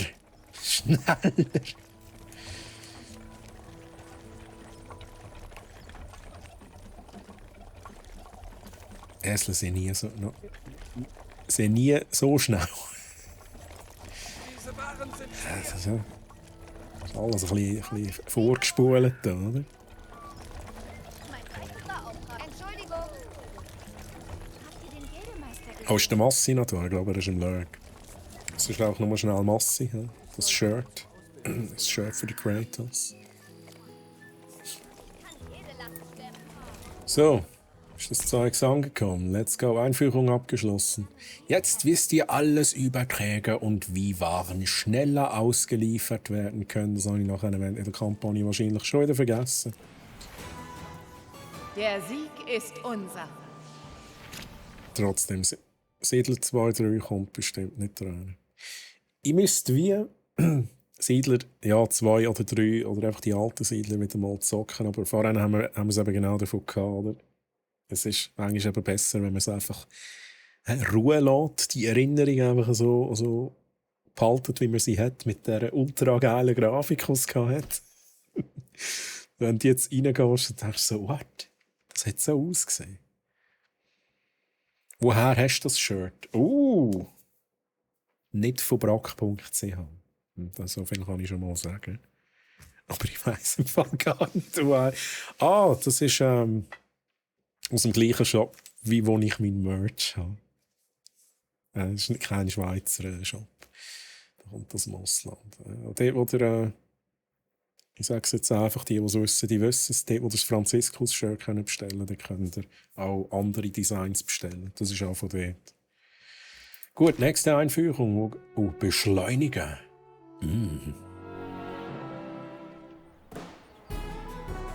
Ich glaube nicht, dass Digitech... Ich weiß nicht, vielleicht haben sie ja God of War Shirts. Das müsste es mehr geben, hier in der Schweiz. So, Shops, die irgendwie geile Merch für Gamer, vor allem Shirts, verkaufen. Das wäre schon noch nice. So, was haben wir? Lebensmittel. Für eure Siedlung ist das Sammeln und die Produktion von Lebensmitteln sehr wichtig, da sie eure Arbeiter leistungsfähiger machen. Mit gut gefülltem Magen produzieren sie mehr Waren, allerdings hat nicht jeder Arbeiter denselben Geschmack. Was haben wir jetzt da noch? Haben wir jetzt da noch Vegetarier und so? Betrachten wir zunächst die Beeren. Folgende Gebäude benötigen Beeren, um mehr Waren gleichzeitig zu produzieren. Münzprägerei, Eisenmine, Werkzeugschmiede. Seht euch die Sammlerhütte an, dort werden Beeren gesammelt. Ja, wir gehen schauen. Liebes Tutorial. Führe mich dorthin. Eine Sammlerhütte, wo Beeren gesammelt werden, wo wir da einen haben. Von hier aus werden Beeren... Ja. Okay. Okay. Benutzt Beeren, um die Werkzeugschmiede zu beschleunigen. Also etwas haben wir vorhin schon mal gehabt mit den Fischen, oder? Mit den Fischen. Jetzt muss ich noch mal schnell schauen, wo sehen wir direkt, wie viele Beeren das wir haben. Sehe ich das da? Haben wir überhaupt schon Beeren? Das sehen wir wahrscheinlich da. Wir haben 10 Beeren. Let's go. Und dann würde ich sagen, hey, let's do this. Beschleunigen. Jetzt bringt der Träger Beeren zur Werkzeugschmiede. Und das Ganze läuft nachher schneller. Das heisst aber, sie sind noch nicht angekommen, richtig? Darum... Oh, jetzt. Okay, jetzt ist alles beschleunigt, so wie es aussieht. Zweimal. Zweifach Beschleunigung. Let's go. Mein Lieblingsrezept. Beere und Holz. Gibt's Beerekuchen? Ja, wieso nicht? Wieso nicht? Nicht alle Arbeiter mögen Beeren. Einige bevorzugen Fleisch. Ja, es ist halt wirklich so. Wir haben Vegetarier. Ja, also auch nichts gegen Vegetarier. Ja. Aber ja, da muss ich da immer noch schauen, was da wer will. Also Fleisch bevorzugen Goldminen, Edelsteinminen, Schmelzhütten, Waffenschmiede. Vorhin haben wir etwas gesehen mit Fisch. Das war, glaube ich, die Holzfällerhütte. Ja, machen wir das anschauen. Wählt die Jagdhütte aus, gebt mir Fleisch. Ich bin so frei wie der Wind. Ist jetzt das schon gut? Da bekommen wir Fleisch, wir haben es begriffen. Ja. Ihr könnt hoffentlich die noch streicheln, bevor ihr sie... So, ist es da? Doch, Bauernhof. Ja. Feind in Sicht. I'm sorry, what? Was ist da los? Also ist da der Krieg ausgebrochen? Das sieht nicht so aus. Feind in Sicht.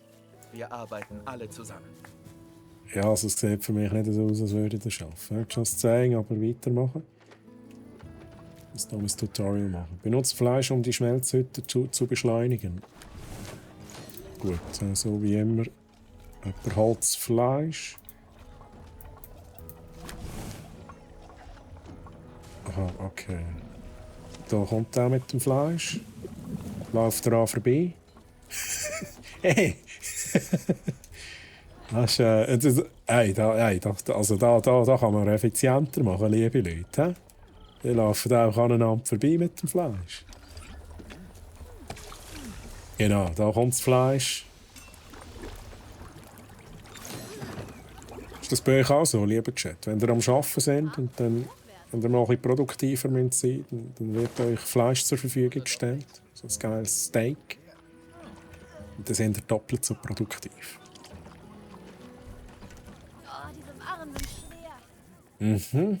Fisch, ja, das haben wir vorhin schon gesehen. Holzfällerhütte, Sägewerk, Steinbruch, Steinmine. Okay. Schauen wir uns das schnell an. Ist natürlich alles schon schön vorgebaut, oder?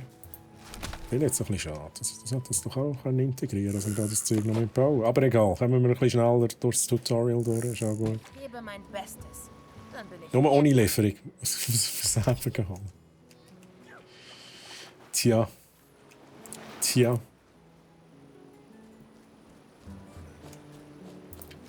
Und Sägewerk, wenn wir aufdingseln. Mit dem Fisch. Wenn wir gerade zuschauen. Genau, ein Fisch pro Mal, ganz wichtig. Und dann rühren wir das hier rein. Oh nein, okay, sie säckeln wieder aneinander vorbei. Immer zuerst ein Lager. Immer zuerst ein Lager. Gut, und dann hätten wir hier unseren Boost. Sehen wir den wahrscheinlich erst nach dem nächsten? Ja genau, zweifach. Der Fisch stinkt. Einführung. Oh, jetzt schon wieder. Oh, shit. Jetzt haben wir dann gleich schon eine Kampagne und nach einer Fail oder? Aber vielleicht schaffen wir es heute noch in die Kampagne rein. Wie viele Tutorial-Missionen haben wir noch? Also, das haben wir begriffen, das Essen und so zum Boosten. Nächste Einführung. Wohnhäuser.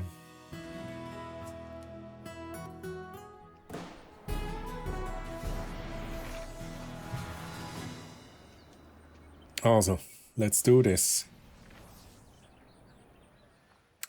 Bevölkerung und Bewohner. Die Einwohner eurer Siedlung sind in jeglicher Hinsicht von großer Bedeutung. Sie alle beginnen als Träger und können zu Soldaten, Ingenieuren oder Arbeitern aufsteigen.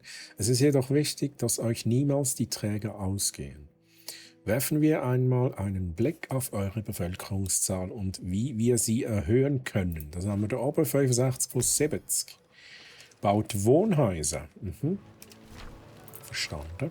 Einmal, zweimal. Wartet bis der Bau... Ja, aufwachen. Jetzt müssen wir bauen. Was machen wir eigentlich dann? Okay, wir sind im richtigen Wenn Modus. etwas zu erledigen ist, kümmere ich mich Das drum. dann zurückrufen.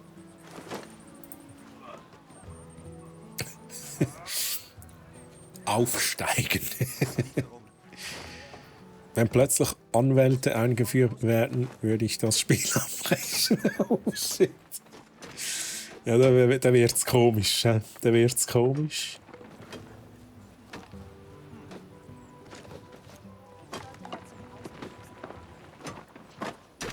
Mal schauen, dann können wir da immer schön drehen. Ich fände es noch cool, aber das habe ich eigentlich immer zu motzen bei jedem Strategiespiel. Ich fände es cool, wenn wir weiter raus können zoomen. Aber mein Gott, es ist nicht allzu schlimm. Es ist Meckern auf hohem Niveau wieder einmal. Aber ich fände das halt aber schon gerne. So für den Überblick schnell ein bisschen raus und da wieder reinzoomen. Wenn ihr euren Bewohnern etwas zu essen gibt, strömen sie noch schneller in eure Siedlung. Eure Bewohner sind besonders wild. Wild auf Brot. Wenn ihr Brot backen wollt, braucht ihr einen Getreidehof. Und eine Windmühle, den Rest erledigt die Bäckerei. Also wir gehen zur Bäckerei. Mission Baking Bread. Oder so. Wählt eine Bäckerei aus. Habt ihr den Gildemeister gesehen? Mehl. Mehl. Also, let's go. Ja, haben wir Mehl? Zeigen wir die Waren. Nein, haben wir natürlich nicht. Aber wenn wir kein Mehl haben, wie machen wir denn Brot? Aber wir haben Brot. Wir haben 10 Brot, alles klar. Also wir Aha. Jetzt also Wohnhäuser. Schicken uns immer wieder jemanden vorbei. He? Und wenn wir das beschleunigen, bekommen wir direkt 2 wahrscheinlich. Ah, das Brot ist noch nicht angekommen. Wir müssen warten, dass das Brot kommt. Hey, wird hier nicht geschlägelt. Jemals unsere Vorfahren finden. Okay, let's go. Yes. So, jetzt nach 5 Sekunden müsste das da auf zweifach sein.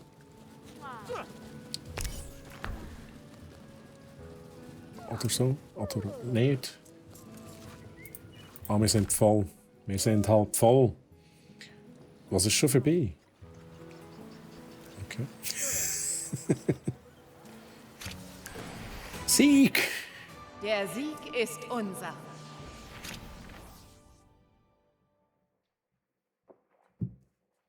Gut. Es gibt mega viele Tutorials. Wenigstens gehen sie relativ schnell.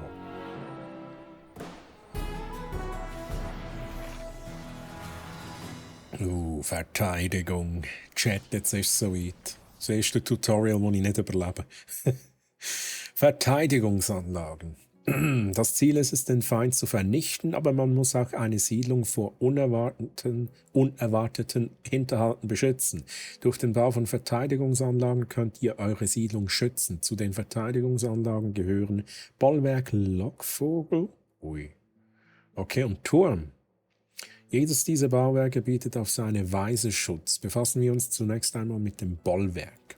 Okay. Das Bollwerk.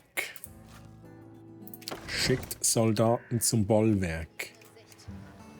Okay, jetzt haben wir da direkt Soldaten bekommen. Noch mal schnell schauen. Doppelklick, fällt alle aus, wie man es kennt. Das ist nicht etwas irgendwie so wie immer. Wir können natürlich gruppieren. Stehe bereit. Mal schnell etwas testen. Was gibt's? Wir sind 1, bereit. 2, okay. Gut.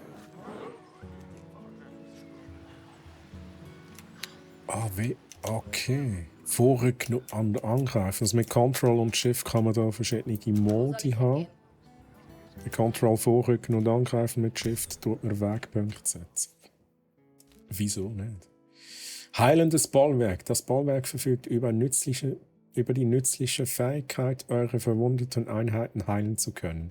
Schickt die Verwundeten einfach in den Heilungsradius des Bollwerks und aktiviert die Fähigkeit. Bereitet euch auf den bevorstehenden Hinterhalt vor und der bevorstehende Hinterhalt, alle sind schon informiert, und heilt eure Einheiten, nachdem sie angegriffen wurden. Bollwerk, Aktivierung. Im Radius sehen. Let's go. Ich bin bereit. Oh nein, jetzt kommt der Hinterhalt. Und wir hätten doch nie damit gerechnet. Wir sind bereit. Feind in Sicht. Schiessen drauf! Schiessen! Oh, okay. Schiessen kann es auch. Okay, jetzt machen wir schnell automatisch wirken. Aha, automatisch wirken, wieso nicht? Ah, das ist aktiviert. Ist jemand gestorben? Hoffentlich sind alle sicher. Wo ist der Freddy? Wo ist der Freddy hin? Ist der aus Eichen? Also, Banditen in Sicht. aber einer ist gestorben, oder? Aha, woher kommen die jetzt? Okay. Also Lockvogel.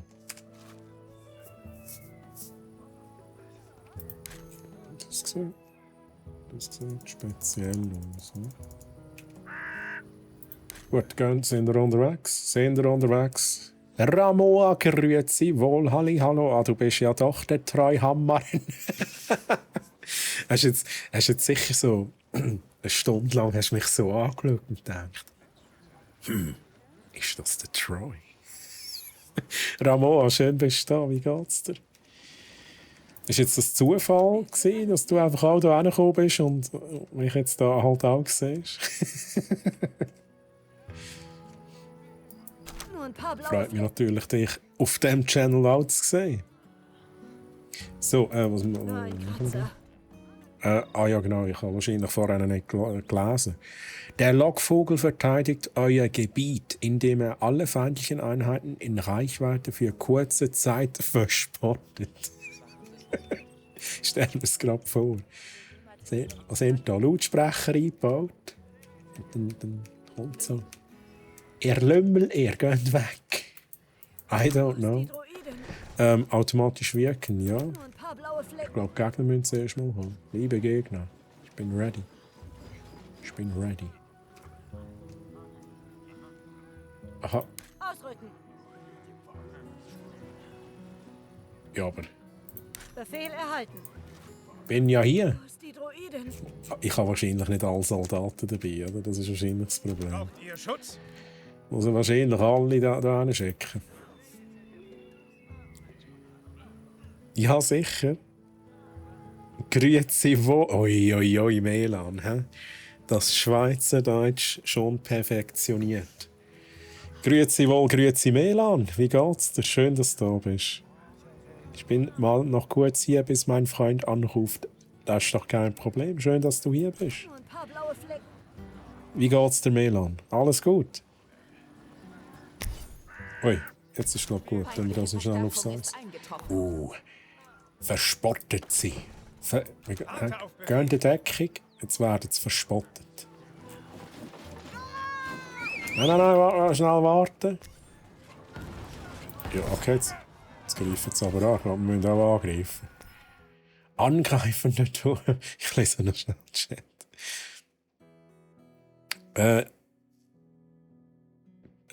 Hi, hier bin ich durch eure Werbung hier bei Twitch gekommen.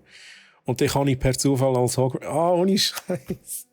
Ja gut, dann ist das so ein bisschen Zufall. Du denkst jetzt echt, wow, Mann, der Troy ist überall, oder? Der Troy überall, wo ich hingehe, ist er. Ja, es ist tatsächlich so. Aber hey, ich hoffe, es gefällt dir natürlich auch da. Wir haben hier verschiedene Content. Ich bin mir am Mittwoch hier am Streamen. Am Freitag ist Steffi am Streamen. Auch mit Gameplay, aber wir haben immer verschiedene Games. Und am Montag nehmen wir den Podcast auf und streamen das. Und das ist mit der Steffi und dem Nico meistens. Und muss ich gerade schnell überlegen, am Dienstag, glaube ich, jeweils, haben wir noch ein bisschen Klemmbausteine. Also wenn du das cool findest, so zuschauen, wie jemand so Klemmbausteine zusammenbaut, was übrigens wirklich mega interessant ist, mega spannend auch, dann kannst du auch dort reinschauen. Hey, ich kann mich nicht beklagen, Melan. Alles gut. Alles gut. Freut mich natürlich, dass es dir gut geht.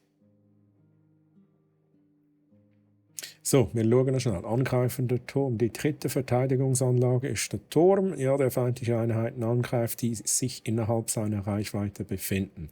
Für kurze Zeit geht ein Pfeilregen nieder und trifft alle feindlichen Einheiten gleichzeitig. Gehen wir einmal zum Turm und sehen uns diese erstaunliche Fähigkeit an. Ja, jetzt möchten wir da zuerst noch fertig metzeln. Sieg! Noch nicht ganz. Let's go. Hier brennt's. Hier brennt's. Bereit zum Dienst! Wir lassen es brennen. Gut. Weiter geht's. Okay, ich schicke euch mal da hin. Das ist aber... Jetzt habe ich gemeint, das ist so gross, ich war auch so weit reingezoomt.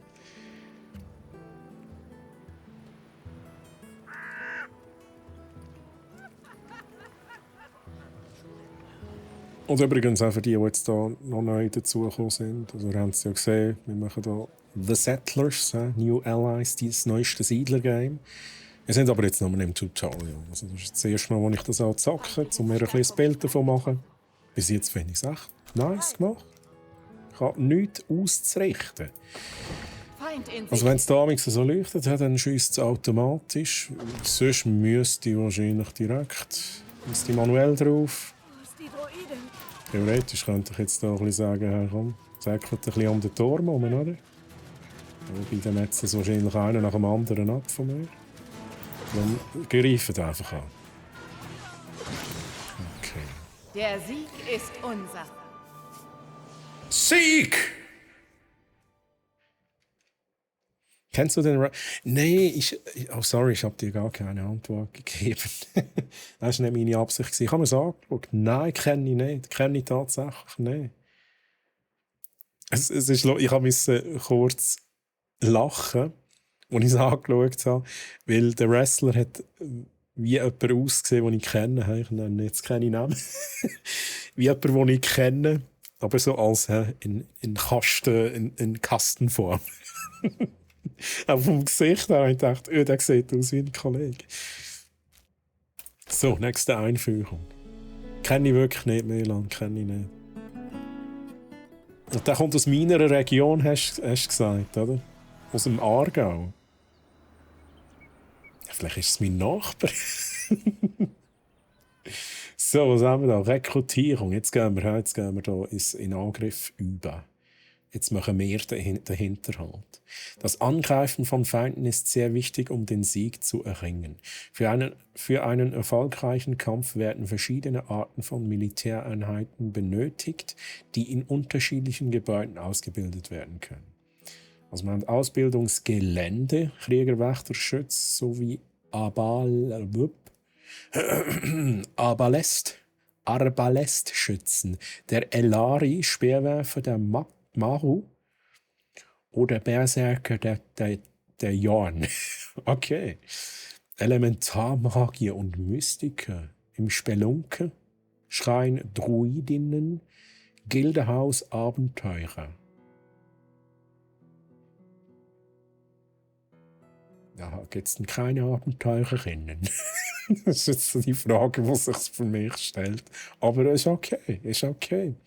Überprüft zunächst eure Waffenproduktion und rekrutiert einen Krieger auf dem Ausbildungsgelände, um mit der Aufstellung eurer Armee zu beginnen. Also Waffenproduktion, wir checken schnell. Was haben wir da? Waffenschmiede. Wir stellen aktuell her Schilde. Oder auch nicht. Kohle, Eisenbahnen, Kohlen, Eisenbahnen und dann kommt das raus, was wir hier wählen. Ich finde das speziell, dass man da muss das wirklich aktiv umschalten anscheinend. Und man kann mehrere wahrscheinlich machen und sagen, okay, produziere Schilde und so weiter. Ausser man kann es beeinflussen, indem wir sagen, hey, Mindestvorrat festlegen. I don't know. Finden wir alles noch raus. Die sind, glaube ich, Anfang April entweder in Zürich oder Basel und sich zu schauen. Okay. Okay, interesting. So, Wrestling ist sonst nicht so mein Ding. Ich finde es irgendwie schon. Ich bin eigentlich schon in einem Wrestling-Match gewesen. Also das ist wirklich so das grosse Ding halt. Wie heisst es? WWE. Bin ich da mal in Zürich schauen. Das grosses Event. Das war irgendwie schon noch lustig. Aber sonst sagt man Wrestling halt wirklich nicht so viel. Also wir haben das Ausbildungsgelände und jetzt können wir unsere Träger befördern. Rekrutieren, besser gesagt.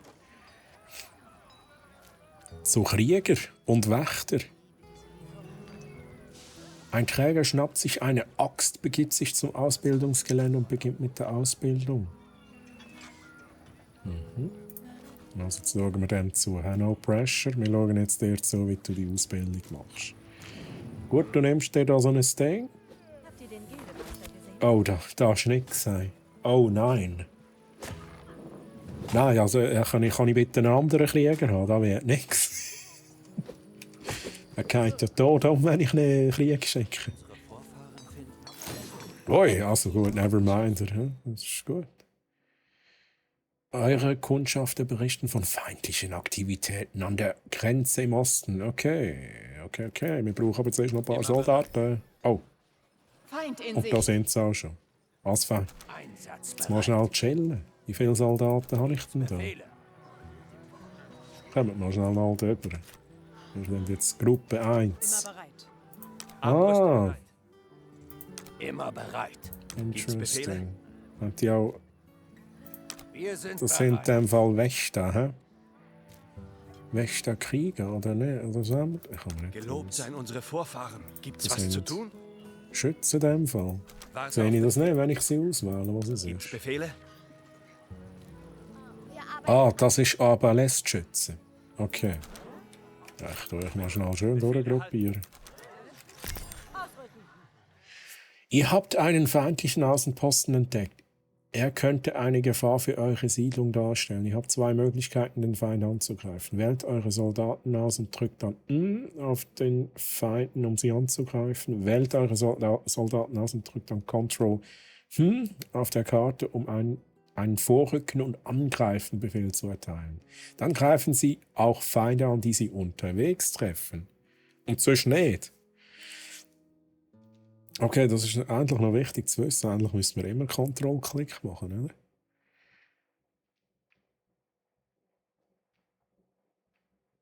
Oh, Fiat Tivol. What? Hab noch einen schönen Stream. Danke vielmals, Melan. Habt Sorge zusammen. Hey, hab auch du Sorge, Melan. Schön hast du reingeschaut. Viel Spass noch. Schönen Abend noch. Und bis zum nächsten Mal. Tschüss, Melan. Bye, bye. Zum Angriff. Schnell schauen, habe ich alle ausgewählt. Besiegt den Feind. Ach ja, das ist ja... Ja, aber das ist ja schnell vorbei. Da kann ich wirklich gerade alle auswählen. Und dann kann ich sagen... Jetzt teste ich das mal schnell. Ich sage, jetzt gehen hier rüber. Versagt. Mit Ctrl-Klick. Und wenn sie drüber laufen, greifen sie die auf dem Weg an. Ja. Und sonst würden sie es wahrscheinlich eben nicht machen.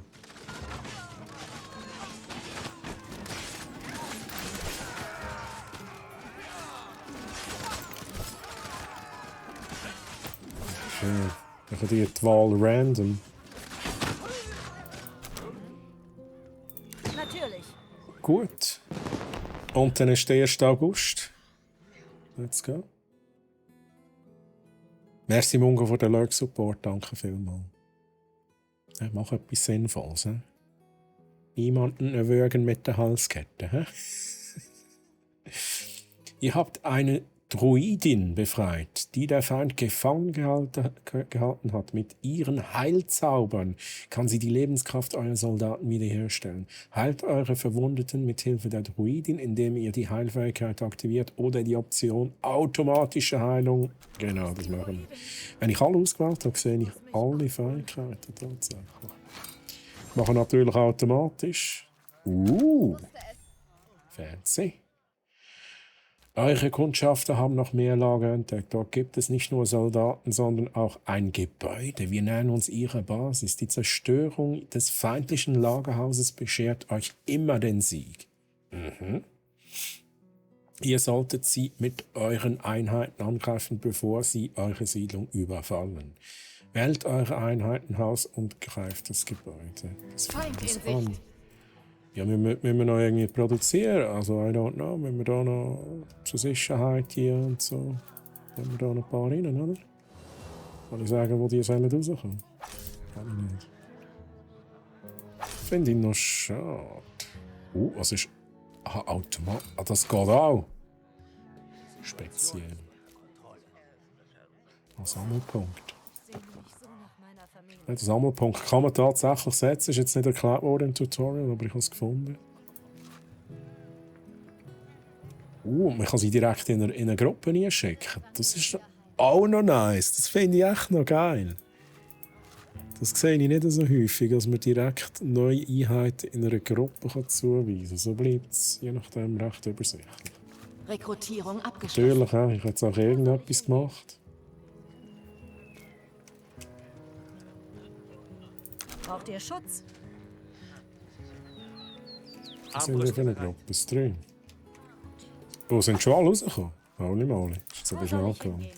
Immer bereit. Gut, also. Jetzt probiere ich noch schnell etwas. Kann ich auch... Aha, ich habe jetzt noch die Druidin. Warte Ja? auf Befehle. Die Druidin. Auf Patrouille. Um wen geht's? Immer um dich. Immer um dich. Das muss jetzt auch noch schnell aus. Ah, okay. Ich kann nicht mehrere Gruppen zuteilen. Das habe ich jetzt schnell probiert. Jetzt einfach alle. Alle. Und die Druidin.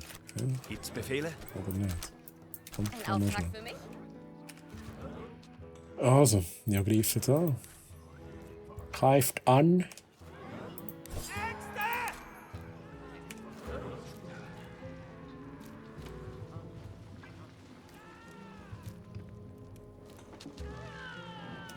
Angreifen ihr. Die Pflicht ruft. Druid in Sicherheit. Du hilfst automatisch, sehr gut. Das H, gezielter Schuss. Ich habe ein bisschen wenig Gegner gesehen, um da alles auszuprobieren.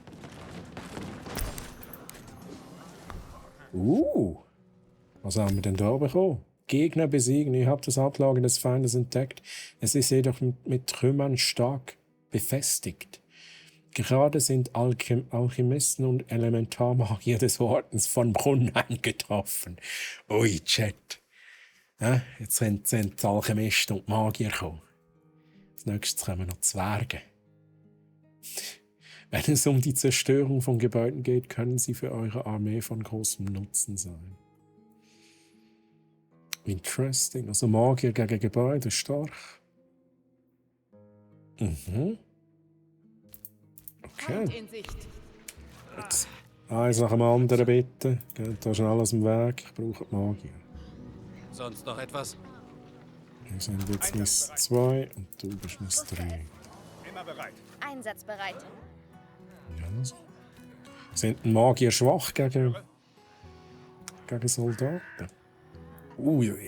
Ich kann heute nicht einmal mehr mit der Kampagne anfangen, Chat. Nein! Alles bereit. Jetzt sind sie da so gemütlich und so. Und jetzt komme ich, oder? Jetzt komme ich halt, mache die ganze Stimmung kaputt. Sorry. Ich bin unterwegs. Also. Einfach ausbrennen. Okay, ich kann nicht eine Reihenfolge definieren, aber probiere es jetzt mal. Okay, Magier sind definitiv stark gegen Gebäude. Hä? Ist aber nice. Ist aber nice. Keine Panik, liebe Bewohner. Hä? Verstanden. Ich bin nur wegen der Türme hier reingekommen. Und wegen dem Loot. Ja. Okay. Also alle für Loot. Was hat er gesagt? Alles tut's mir weh. Druidin, wo bist denn du? Oh, was ist denn da? Geheul? Mach mal. Da gezielter Schuss, direkt drauf. Holy moly.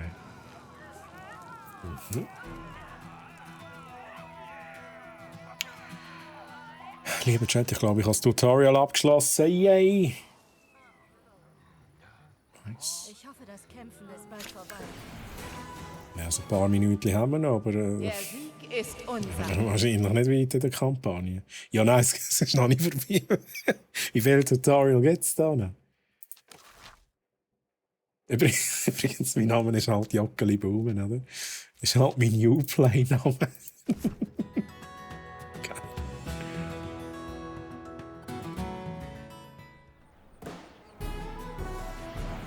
Auch Forschung, ja, okay. Okay. Forschung gibt es natürlich auch noch.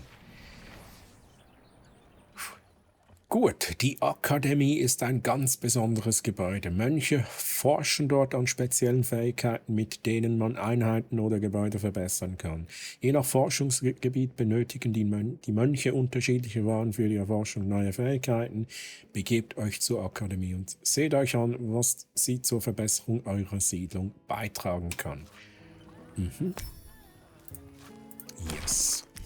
Ui, okay. Da so, interesting.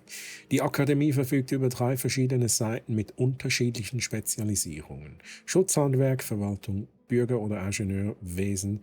Außerdem gibt es 3 verschiedene Formen, die jede Forschung einer Kategorie zuweist. Ein Viereck schaltet eine neue Fähigkeit frei. Eine Raute ist immer eine Verbesserung für eine Fähigkeit. Und der Kreis verbessert die Werte. Jetzt wird es kompliziert. Arti, Mann. Grüezi wohl, Arti. Wie geht's dir? Schön, dass du da bist. Ja, ein bisschen Siedler. Kommst jetzt aber zum Schluss rein. Wir machen noch ein paar Minuten. Ich sage jetzt mal, so 10 Minuten machen wir noch. Ja, vielleicht überziehe ich noch ein bisschen. Also jetzt zuerst mal das Tutorial durchbekommen. Ja? Das zur Info, das neueste Siedler-Game, aber wir haben jetzt gerade mal das Tutorial gemacht. Bis jetzt finde ich es mega cool. Ja, ist doch kein Problem, Arti. Schön bist du da. Ja, ein bisschen Content bekommst du jetzt noch von mir. Ja? Nur weil der Arti da ist, überziehe ich noch ein bisschen. Aber hey, alles gut, alles gut.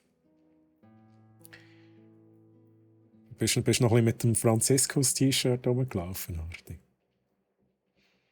Ich muss noch mal schnell schauen. Viereck schaltet eine neue Fähigkeit frei. Kraut ist Verbesserung, Kreis verbessert die Werte. Werte und Fähigkeit. Ja, ich sehe sie dann. Die Forschung beginnt immer ganz oben auf der Seite und wird nach unten Zeile für Zeile fortgesetzt. Ich fühle mich wie zu Hause. Ein Forschungsprojekt also. Es ist egal, wann ich jetzt wähle. Nein, ich glaube, das Spiel will, dass ich das da wähle. Es wird geforscht. Das Leuchten zeigt, woran gerade geforscht wird. Okay.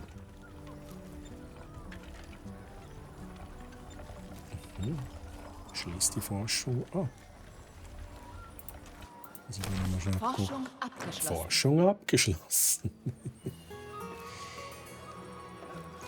Aha. Ja, dann ist die zuerst freischalten. Okay. Verbesserter Akademie-Zweig. Die ersten beiden Zweige sind immer verfügbar. Das ist genau da. Beim dritten verhält es sich jedoch etwas anders. Es gibt insgesamt 3 verschiedene verbesserte Zweige und ihr müsst entscheiden, welche ihr für eure weitere Forschung verwenden möchtet. Für das Freischalten dieser verbesserten Zweige fallen unterschiedliche Kosten an. Mit den Pfeilen neben dem Namen könnt ihr zu allen verbesserten Zweigen gelangen. Über die kleine Infoschaltfläche in der Ecke erfahrt ihr alles Wissenswerte über den aktuell ausgewählten verbesserten Zweig. Begebt euch zum Zweig für Ingenieurswesen und schaltet ihn mit den benötigten Waren frei. Mhm.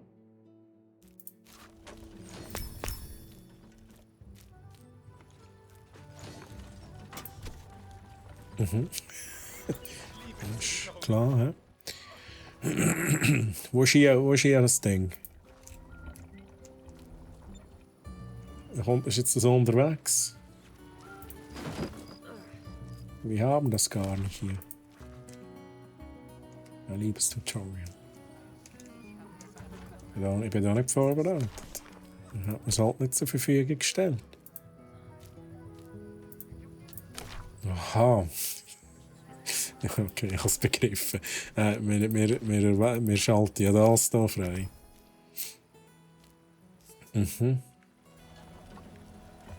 Also wir müssen uns entscheiden.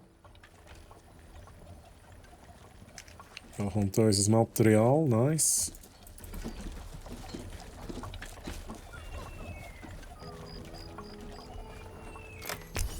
Ich habe gerade gemerkt, dass man mit mittlerer Maustaste kann man packen und ziehen. Ist auch noch praktisch.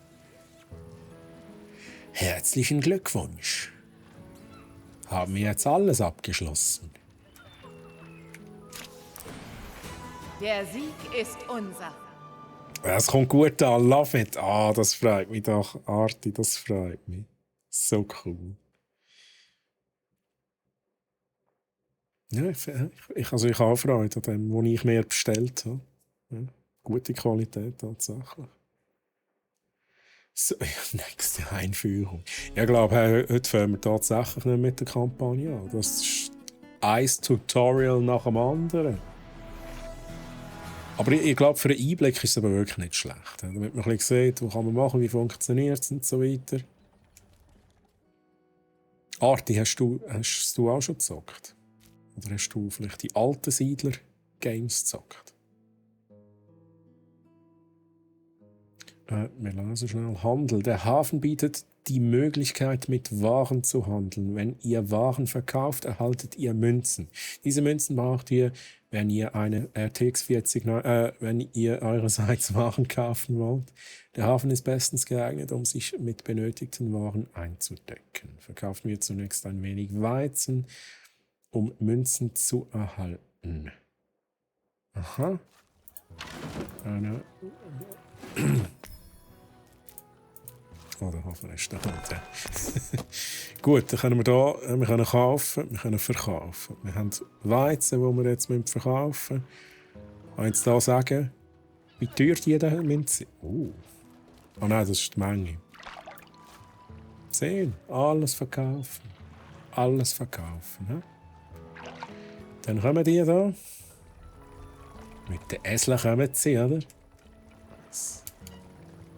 Das alte schon. Ja, ich eben auch. Ich weiss nicht mehr, ob das erste habe ich ganz sicher gezockt, das zweite auch. Dann bin ich mir eben nicht mehr sicher, weil ich alles gezockt habe. Aber ich habe die mega gemütlich in Erinnerung. Halt. Massi läuft wunderbar. Ich bin immer noch im Tutorial. Ja, aber mein Ziel ist es inzwischen auch, alle Tutorials durchzubringen im heutigen Stream. Das war schon mal nicht schlecht. Wir sind jetzt gerade am Weizen verkaufen. Ja, Weizen verkaufen, wird gerade aufs Schiff verladen. Jetzt ist er, glaube ich, auf die Fressigkeit. Ah, nein, da ist er. Aber ich finde es eben noch schön detailliert gemacht, da muss ich aber schon sagen. Und, ui. Der Preis. Jetzt habe ich halt nicht fertig lesen.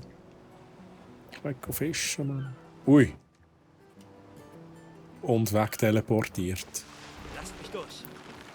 Gut, sind wir noch am Laufen? Da kommt das Schiff zurück. Da kommt das Schiff schon wieder. Es geht alles mega schnell. Mit dem Geld. Handel ab. Und zack, Handel abgeschlossen. Wir haben Münzen bekommen. Ich denke, bevor du heimgehst, noch das Feedback einzuholen. Der Preis ist heiß. Wie gesagt, es ist immer noch das Tutorial. Ich finde es aber. Ich finde es mega gemütlich gemacht. Ich finde es mega liebevoll gemacht. Ich finde es sehr übersichtlich vom UI her. Wie gesagt, die Kampagne, wahrscheinlich sehen wir dort am meisten, dann, wie es so ist, ob es balanced ist und so weiter. Aber bis jetzt, ich würde jetzt da sehr gerne einfach weiterspielen. Wirklich. Für mich wirklich gemütlich. Wie gesagt, es ist so lange her, seitdem ich als letzten Siedler gespielt habe. Ich kann es wie fast nicht vergleichen. Aber ich habe auf jeden Fall so ein bisschen die gemütliche Atmosphäre habe ich jetzt hier, aber es ist halt einfach auch noch ein Tutorial. Ja. Darum, so viel kann ich jetzt affig dazu sagen. Es gibt jetzt auch mal nichts, wo ich muss sagen, oh, das ist ja mega scheiße. Nein, überhaupt nicht. Alles gut, übersichtlich, verständlich.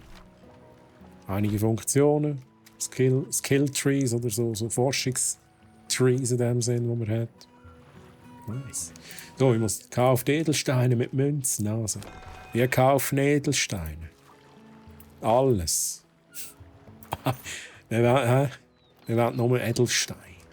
Wir brauchen nichts zum Essen. Wir brauchen nur Edelsteine. Da kommen sie mit dem Geld. Sie kommen mit dem Geld. Pass auf.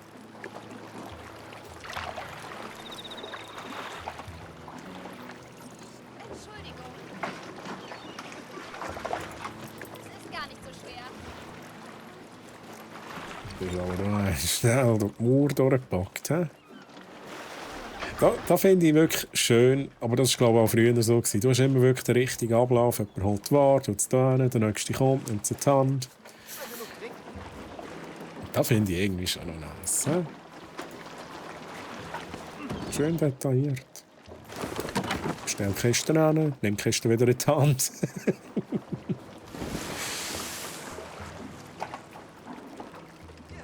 Vorübergehend hat sich der Kaufpreis der Edelsteine erhöht. He? So Angebot, Nachfrage und so. He? Ja, herzlichen Glückwunsch.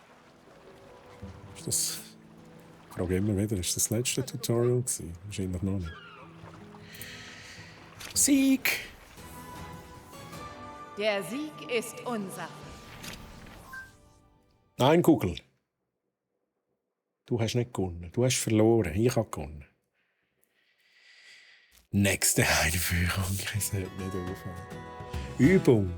Oh, ich glaube, das ist jetzt aber das Letzte. Bringen wir das noch durch? Ja, so 10 Minuten oder so. Jetzt kommt der ganze Ding, oder? Jetzt kommt alles, was ich wieder vergessen habe. Muss ich jetzt einsetzen. Ja, was ist hier? Eine Party oder was? Jetzt wird gespielt. In dieser Übungspartie könnt ihr euch ohne viel Druck mit dem Spiel vertraut machen. Der Gegner wird euch weder angreifen noch allzu sehr stören. Also, let's go. So, jetzt muss ich das zuerst schauen. Das sind meine was sind das? Meine Soldaten. Tun wir mal schnell aufs 1. Was haben wir da? Euch tun wir schnell aufs 2. Euch können wir nicht auswählen. Gut, dann fangen wir mal schnell an. Wie wir es gelernt haben, wir brauchen Holzfäller. Die Frage ist jetzt echt, bauen wir die hier schön mit drin rein? Nein, einfach damit es ein bisschen schneller geht, bauen wir die hier hin. Bauen wir sie hier hin. Verbinden natürlich mit dem Gehweg. Ich mache tatsächlich das, was ich letztes Mal schon gemacht habe. Einmal rundum hier ziehen. Oh, kann ich das hier komplett? Zuerst so und dann so. Ich finde das noch nützlich, wenn wir hier direkt einen Weg haben. Und euch muss ich jetzt sagen, dann bitte automatisch bauen. Funktioniert das jetzt auch? Jetzt. Gut. Die Armee muss hier weg. Wir bauen jetzt hier schön auf, wir sind nicht am Kriegen. He? Weg hier. Gut, wir schauen schnell, wir haben 70 von 80, wir müssen noch keine Häuser bauen. Aber das nächste, was wir direkt anschauen können, ist das Sägewerk, das wir hier in der Nähe bauen. RT drehen. Okay, dann machen wir das direkt so. Verbindet das. Da haben wir jetzt neues Zeug. Forsthütte, Steinbruch. Gut, ich brauche einen von euch. Einen, der am Schlafen ist. Oder zwei, die am Schlafen. Wer ist am Schlafen? Dann? Ihr zwei sind am Schlafen, das habe ich schon gesehen.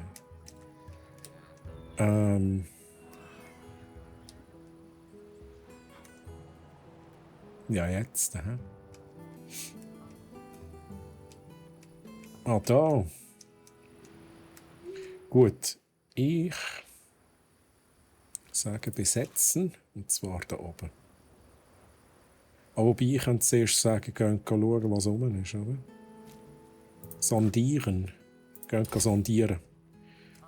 Es ist etwas oben dann. Und dann tun wir natürlich besetzen. Gut, Fischen. Ich würde sagen, wir brauchen noch ein bisschen Fischen.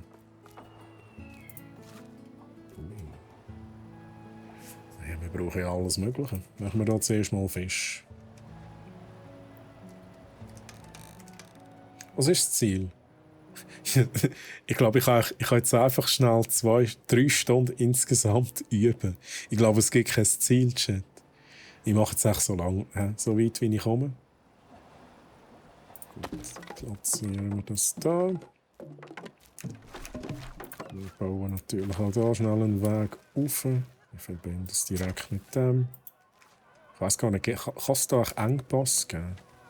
Also wenn da alle hier hingehen und alle hier hin und alle noch hier runter, gibt es Stau. Gut, sind ihr hier am Bauen? Was machen ihr genau? Gibt es etwas zu tun? Also, okay, da können wir alle zäckeln, sehr gut. Schnell schauen.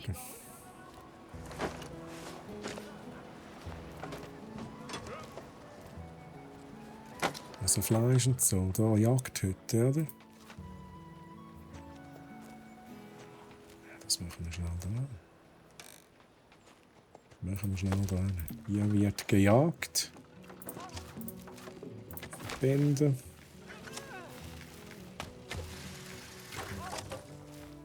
Ui, das sieht komisch aus.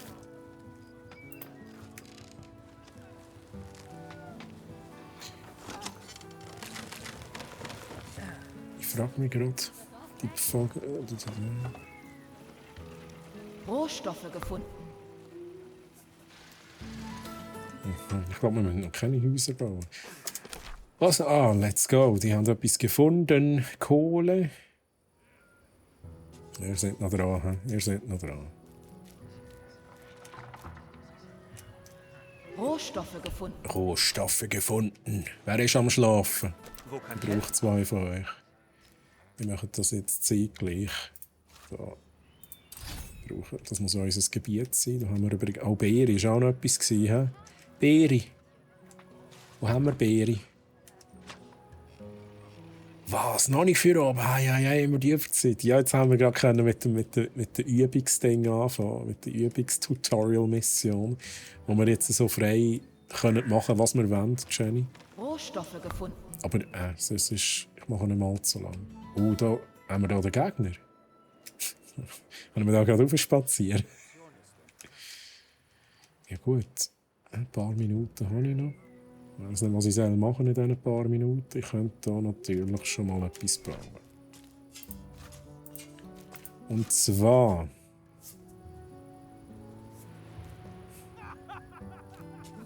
Wir haben Kohle, Eisen. Machen wir mal Eisen. Ah, nein, wir sind noch nicht so weit. Rohstoffe gefunden. Die da mit noch ein bisschen Gas geben. Wolfi, hi!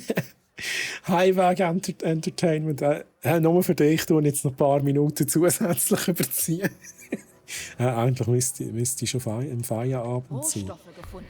Aber ich werde da selber jetzt auch noch schnell ein paar Kleinigkeiten erledigen. Aber ich glaube, ich kann nicht für den ganzen Heimweg Unterhaltung bieten, Wolfi. Oha. Oh, Arti. Jetzt muss ich schauen. Also, natürlich auch für dich, Arti. Für euch alle.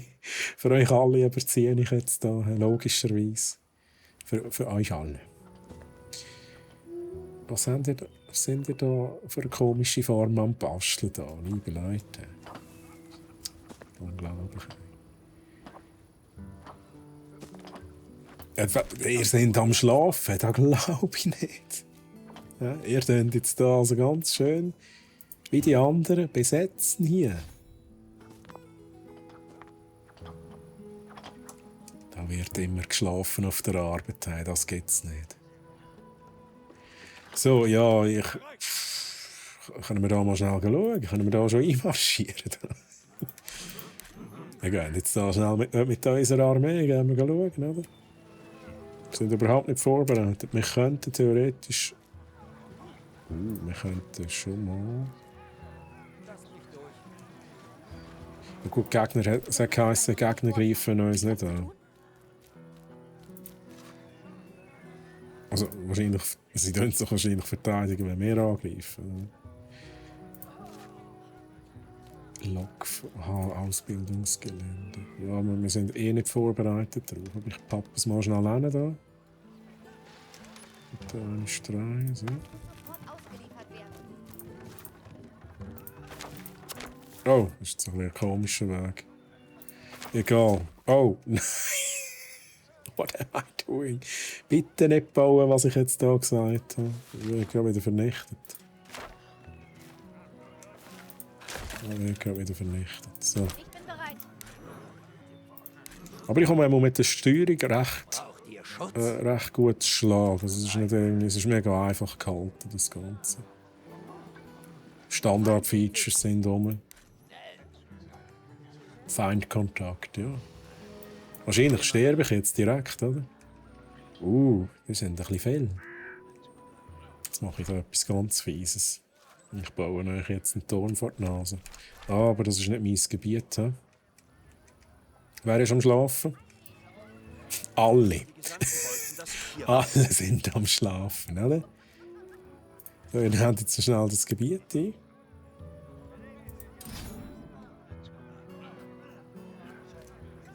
Schneller, kann man nicht vorspulen.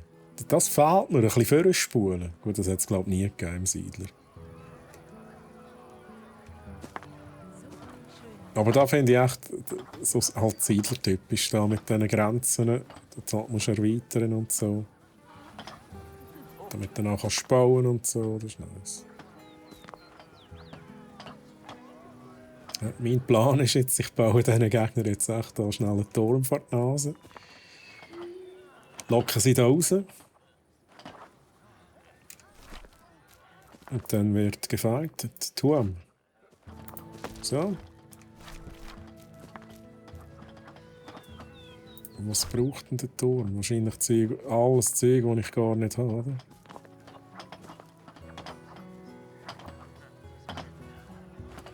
Jetzt zuerst da.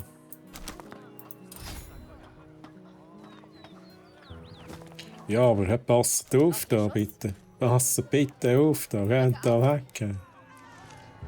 Mission abbrechen. Oh, jetzt ist er gestorben. Ja, ja, hä? Das Sägewerk nicht in Betrieb hier.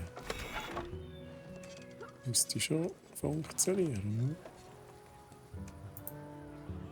Ist das Material unterwegs? Gut, Material ist unterwegs. Jetzt geht mal weg da, ihr sterbt, Mann. Ich kann die Bewegung... Hört auf. Nur harte Arbeit zählt. Was gibt's? Nur harte Arbeit zählt. So. Bereit zum Dienst. Das Bollwerk war zum Heilen. 5 Steine, 15 Bretter. Da machen wir rein. Da können wir schnell die Gegner besiegen. Da. Wo kann ich helfen?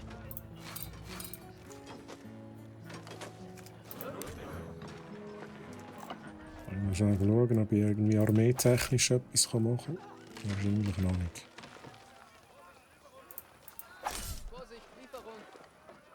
Ich habe halt keine Waffen. Ich habe halt keine Waffen. Nicht essen. Nicht Wagen bauen. Werkzeug schmieden. Ist das Werkzeug schmieden? Oder gibt es einen Waffenschmieden da? Können wir das direkt da schnell verbinden? Ich glaube schon verbunden, hm?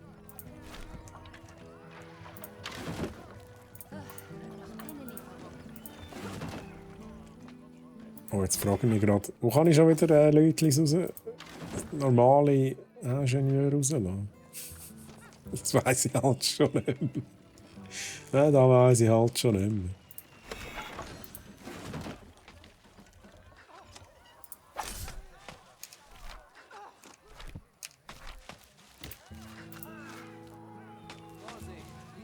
Oder kommen die mit den Wohnhäusern raus? Machen nicht schnell was. Ja, ich habe das Tutorial gemacht und keine Ahnung, was ich jetzt mache. Liebe Leute, genau. Sehr gut machen ihr das. Automatisch wirken. Das ist Default.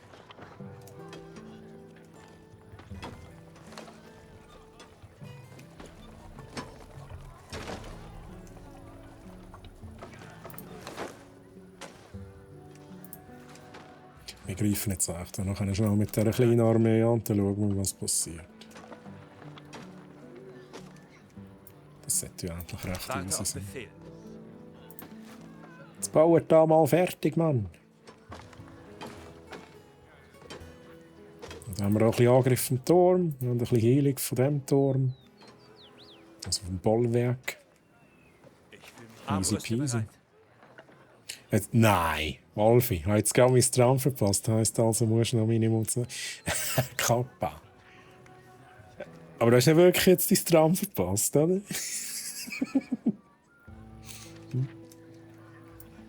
Also kann ja schon sein. Wäre natürlich tatsächlich doof, dass ich jetzt noch mal zusätzliche 20 Minuten muss anhängen muss.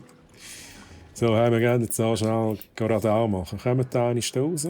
Ja, da sehen wir. Kommt. Kommt. Ja, kommt zu den Türmen. Ja, was macht... Nein, kommt bitte. Kommt da hin. Die Pflicht ruft. Ja, die armen Siechen. Befehl erhalten. Die armen Siechen. Kommt. Befehl erhalten. Lasst Pfeile regnen. Jetzt ist halt vorbei, oder? Jetzt ist halt vorbei. Stellung halten.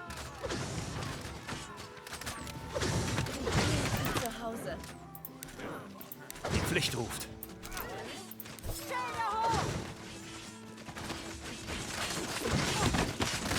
Ja, komm, macht euch ein Ding.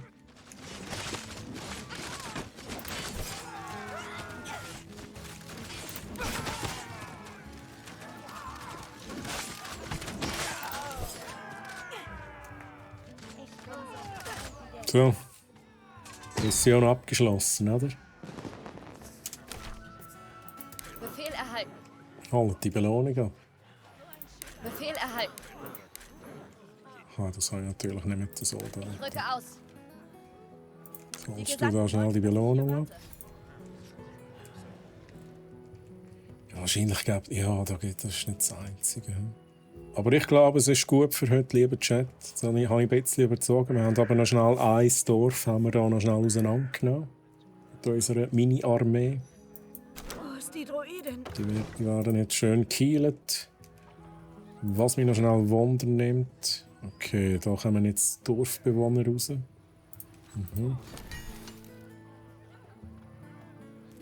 Okay, für die Waffenschmiede bräuchte ich natürlich dann noch Kohle, die ich jetzt noch nicht habe. Aber hey, lieber Chat, es macht mir Spass. Nein, Wolfi, nein! Jetzt habe ich noch ein schlechtes Gewissen wegen dir. Jetzt habe ich noch ein schlechtes Gewissen wegen dir. Ist das da, was du hast wollen? Nein, ja. Ich kann leider wirklich nicht zu lange überziehen. So.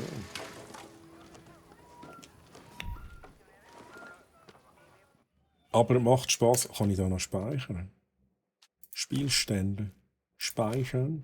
Theoretisch könnten wir da weitermachen. Wenn ihr Lust habt auf mehr Siedler, könnten wir da nächstes Mal noch ein bisschen weitermachen. So. Musik.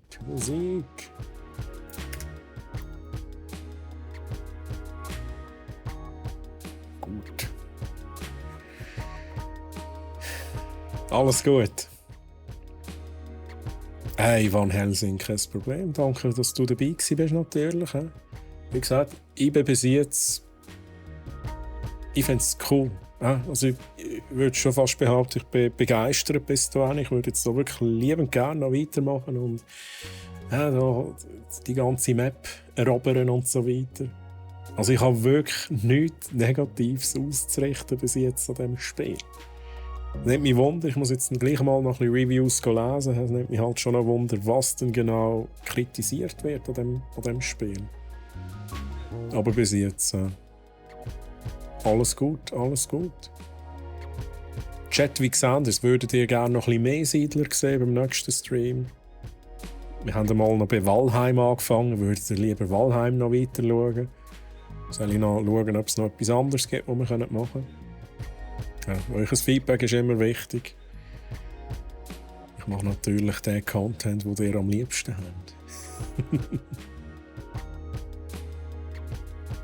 Kritiker haben immer andere Prioritäten. Ja, das ist true. Wir haben es heute auch schon davon gehabt, wir sollten nie, bevor wir ein Spiel nicht selber testen können, sich ein Urteil fällen über ein Spiel. Manchmal ist es halt schwierig, ja klar, du musst es kaufen und manchmal gibt es Demos, ich glaube von dem gibt es sogar ein Demo. Aber ja, einfach nur eine Kritik lesen und dann das Gefühl haben, man weiss jetzt, wie das Spiel ist, das finde ich immer schwierig. Ja, die Prioritäten sind anders. Es ist auch immer verschieden, wie man ein Spiel wahrnimmt. Wie gesagt, wie hoch die Erwartungen sind in dem Sinn. Immer unterschiedlich. Ja! Siedler, also. Ich finde es auch, wir haben jetzt ein Tutorial gemacht, wir sind tatsächlich immer noch im Tutorial, dann machen wir da nächstes Mal weiter. Oder theoretisch könnten wir auch mit der Kampagne anfangen nächstes Mal. Dann würde ich sagen, wir machen nächste Woche wieder Siedler. Das geht auch gerade schön auf. Schauen wir mal schnell. Nächste Woche ist der 15. Ja. Nächste Woche Siedler. Jetzt läutet mein Telefon. Ich weiß nicht, was es ist. Ist gut, ich weiss, ich muss Feierabend machen. So. Was gibt es noch zu sagen? Ist glaube alles. Ich schaue noch schnell. Ich bin wieder nicht vorbereitet. Theoretisch gibt es am Freitag der nächste Stream, aber ich schaue schnell. Bin mir nicht sicher. Ich schaue schnell zur Sicherheit. Nein, okay. Nein, gibt es nicht. Das heisst, nächsten Freitag gibt es keinen Stream mit der Steffi. Der fällt aus. Das heisst, es geht nächste Woche wahrscheinlich ganz normal weiter. Spätestens am Mittwoch wieder mit mir, mit Siedler, SDTLC geschockt. Was macht ihr jetzt am Freitag? Jetzt müsst ihr euch halt ein anderes Programm einplanen. Du meinst diesen Freitag? Also ich meine den 10. Ich meine übermorgen. Übermorgen. So wie das aussieht. Freitag, 10.3. kein Stream. Das steht da. Auf jeden Fall nächste Woche Mittwoch wieder mit mehr Siedler in dem Fall. Und wenn ihr mich vorher schon wieder gesehen habt, lieber Chat, da gibt es auch Möglichkeiten für das. Ich muss da zuerst mein Knöpfchen finden. Wenn ihr mich vorher schon wieder gesehen Samstag. Samstags auf meinem Channel twitch.tv/treuhammaren. Dort gibt es viel Gelaber. Manchmal noch ein bisschen Marbles. Und der Plan ist, dass wir noch ein bisschen Hogwarts weiterspielen tatsächlich. Würde mich natürlich freuen, wenn ihr auch bei mir vorbeischaut. Die meisten, die ich lese, sind tatsächlich auch schon bei mir. Mega cool. Diese Woche. Diese Freitag. Sehr schön. Aber hey, jeden Samstag gibt es einen 24-Stunden-Stream. Halt, stopp. Das sind Fake News. Das sind Fake News. Aber ich war schon nicht dran gewesen. Ungewollt. Einfach, weil es mich manchmal mega reinzieht. In die Spiele rein. Damals God of War konnte ich kaum hören. Und dann habe ich mega lang gestreamt. Ich glaube 18,5 Stunden. Inzwischen sind 12 tatsächlich schon der Standard. Früher waren es noch 8 Stunden. Ich habe genau gewusst, so 2:30 und dann ist es fertig. Oder? Und jetzt ist es immer so, keine Ahnung, so, ja, jetzt stehen die Leute schon wieder auf, jetzt kommen die Leute schon wieder in den Chat rein, nachdem sie geschlafen haben. Das ist jetzt eher so ein bisschen der Standard. Also es ist einfach Late Night. Es ist einfach Late Night. Also auch Late Night. Ich fange natürlich schon um 7 Uhr an. Streber. Aber lieber Chat, schön, dass ihr dabei gewesen. Ich hoffe, es hat euch gefallen. Ich hoffe, ich konnte euch ein bisschen Einblick geben in das neue Siedlerspiel. Vielleicht habe ich jetzt ein paar lustig gemacht. Vielleicht gibt es auch Leute, die sagen, nein, das ist gar nicht meins. Gibt es auch. Und RPA One, grüezi wohl. Schön, kommst du noch hin zum Schluss. Von wegen nur noch 24 Stunden Streams. Geht es dir gut? Da frage ich jetzt noch schnell und dann gehe ich auch schon richtig Abschluss. Auf jeden Fall schön, dass ihr dabei gewesen. Genau. That's it. Ich warte jetzt noch schnell auf RPA One. Ich habe jetzt gefragt, wie geht's dir? Und jetzt warte ich noch schnell auf die Antwort. Hauptsache, wir können die in Grund und Boden stampfen. Nein, jetzt da so bad News noch am Schluss und so. Nein, kannst du natürlich nicht dafür. Voll krank, seit am Montag, oh no. Hey, gute Besserung dem von RPA One. Ich wünsche dir ganz eine gute und schnelle Besserung. Am Samstag musst du dann wieder fit sein. Bitte. Gut, also lieber Chat, ich wünsche euch noch einen schönen Abend, schöne Restwoche und bis zum nächsten Mal. Tschüss zusammen.